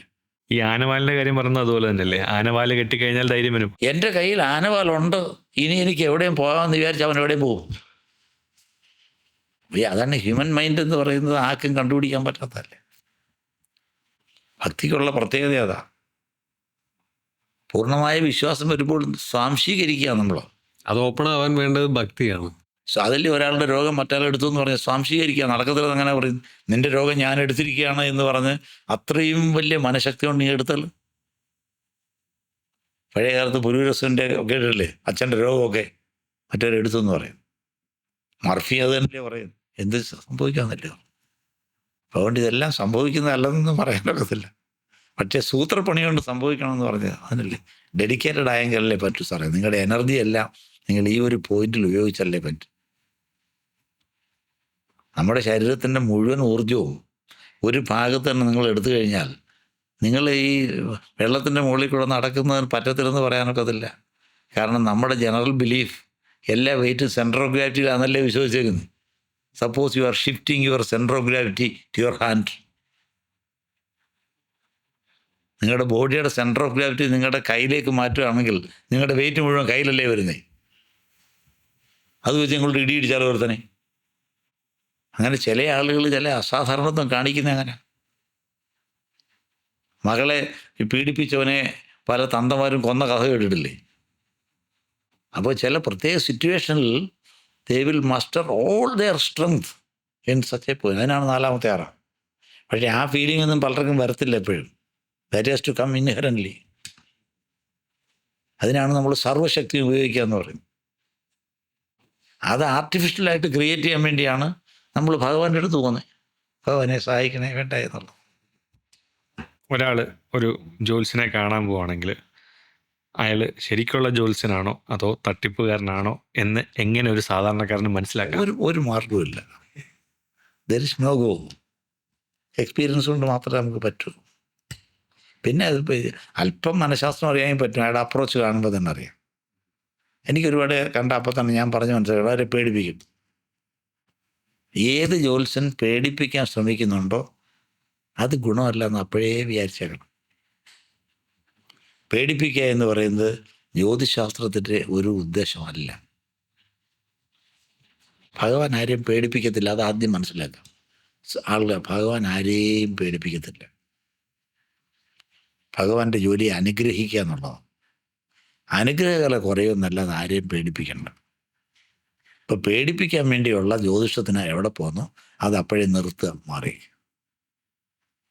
50 ദുഃഖത്തോടുകൂടി ചെല്ലുന്നവനെ 70 ദുഃഖത്തോടുകൂടി തിരിച്ചയക്കുന്നവൻ ജ്യോത്സ്യനല്ല. ഇനി ഞാൻ പറയാം, വേറെ രസമായൊരു കഥ പറയാം. അത് കായംകുളത്ത് ഒരു ഭാര്യ, അവരെൻ്റെ അടുത്ത് വന്ന് ഞാൻ പിന്നെ അവസാനം മാറ്റി കൊടുത്തു. ഭാര്യയും ഭർത്താവും ബാക്കിയുള്ളവരെല്ലാം ഉണ്ടാവും. അപ്പോൾ അവരെങ്ങാണ്ടൊരു വീട്ടിൽ ആ വീടിന് വലിയ കുഴപ്പങ്ങളോ അതൊന്ന് മാറ്റാൻ വേണ്ടി എന്ത് ചെയ്യണമെന്ന് അറിയാൻ വേണ്ടി പോയി. കായംകുളത്തുള്ള ഒരു ജ്യോത്സ്യനും ഒരു ഒരു പൂജാരിയും കൂടെ കൂടിയാണ്. അപ്പോൾ അയാൾ വന്ന് ഒരു ദിവസം വന്ന് അവിടുത്തെ പരിഹാരങ്ങളെല്ലാം ചെയ്തിട്ട് ഒക്കെ നോക്കി അനലൈസ് ചെയ്തിട്ട് കുറച്ച് സാധനങ്ങളും ബാക്കിയുള്ള എല്ലാം കൂടെ റെഡിയാക്കി വെക്ക്, ഞാൻ വരാൻ ചെയ്യാൻ വേണ്ടി. അയാൾ പിറ്റേ ദിവസം വന്നപ്പോൾ അയാളുടെ കൂടെ അയാളുടെ ഓട്ടോയിലാണ് വന്നത്, ഡ്രൈവറും. അപ്പോൾ ഈ ഭാര്യയും ഭർത്താവിനെയും കൂടെ അവിടെ ഇരുത്തിയിട്ടാണ് ഈ കർമ്മങ്ങളെല്ലാം ചെയ്യുന്നത്. നേരെ അത് കഴിഞ്ഞിട്ട് അവർക്കൊരു ചെറിയ സംശയം തോന്നി. അപ്പോൾ ആ ഡ്രൈവർ അവരുടെ വീടിൻ്റെ ഫ്രണ്ടിലെ ഡോറിൻ്റെ അവിടെ അവൻ എന്തൊക്കെയോ ചെയ്തുകൊണ്ടിരിക്കുകയാണെന്ന് സംശയം തോന്നി. ആ സ്ത്രീ അന്നേരം ഇറങ്ങി ചോദിച്ചു. അവനങ്ങ് മാറി. അതങ്ങ് മാറി. അതെല്ലാം കഴിഞ്ഞെല്ലാം ശരിയാക്കി വന്നിട്ട് ഇയാൾ പറഞ്ഞു, ഞാനൊരു സാധനമൊക്കെ ഇവിടെ റെഡിയാക്കിയിട്ടുണ്ട്, ഇനി കുഴപ്പങ്ങളൊന്നും വരത്തില്ല. എന്നിട്ട് 2 ആഴ്ച കഴിഞ്ഞിട്ട് ഞാൻ വീണ്ടും വരണം, കാരണം ഗണപതി ഹോമത്തിന് ഫലം അറിയണം. അയാൾ 2 ആഴ്ച കഴിഞ്ഞിട്ട് വീണ്ടും വന്നപ്പോൾ വീണ്ടും ഈ സ്ത്രീയും പുരുഷനും കൂടെ ഇരുന്നപ്പോൾ മറ്റേ സ്ഥലത്ത് ഇതേപോലുള്ള ശബ്ദമൊക്കെ ആ കട്ടിളപ്പുഴയുടെ താഴെ ഇട്ട് ഇവർ എന്തും വരട്ടെന്ന് പറഞ്ഞ് അവരവിടെ പോയപ്പോൾ ആ ഡ്രൈവർ അതിൻ്റെ കീഴിൽ നിന്ന് അവൻ അന്നിട്ട സാധനം കുഴിച്ചെടുക്കാൻ. അവർ വളരെ ഫ്യൂറിയസ് ആയിട്ട് വന്ന് അവനോട് പറഞ്ഞപ്പോൾ ഇവൻ അപ്പം തന്നെ ഓട്ടോറിക്ഷ വിട്ടുണ്ട് പൂജാരി മറ്റയാൾ ഓടിപ്പോയി. ക്യാഷ് അടിച്ച് മാറ്റാൻ വേണ്ടി. അന്നത്തെ കാശ് കൊടുക്കേണ്ടതായിട്ട് വന്നില്ലെന്നോ, പോലീസിൽ കൊടുക്കുമെന്ന് അവൻ പേടിച്ചു. അപ്പോൾ ഈ പലയിടത്തും ഇങ്ങനെ നടക്കുന്നുണ്ട്. കാരണം നമുക്കെല്ലാം മെറ്റീരിയൽ എന്തെങ്കിലും ഉണ്ടെങ്കിൽ അതെടുത്താൽ വലിയ വിശ്വാസം. ചിലർ കണ്ടിട്ടില്ല, മുട്ട ഒഴിച്ചു. അതേപോലെ ഞങ്ങൾ കണ്ടേക്കാന്ന് പറഞ്ഞു. അതങ്ങനെ, അതാണ് അവരുടെ മറ്റൊരു സ്റ്റൈല്. അവരൊരു കൗട്രിയാണ്. അവരുടെ ജ്യോത്സ്യവും കർമ്മവും എല്ലാം അവരൊക്കെ തന്നെ. പിന്നെ അവർ വെട്ടിക്കെന്ന് പറഞ്ഞാൽ കാവ് മാറ്റം.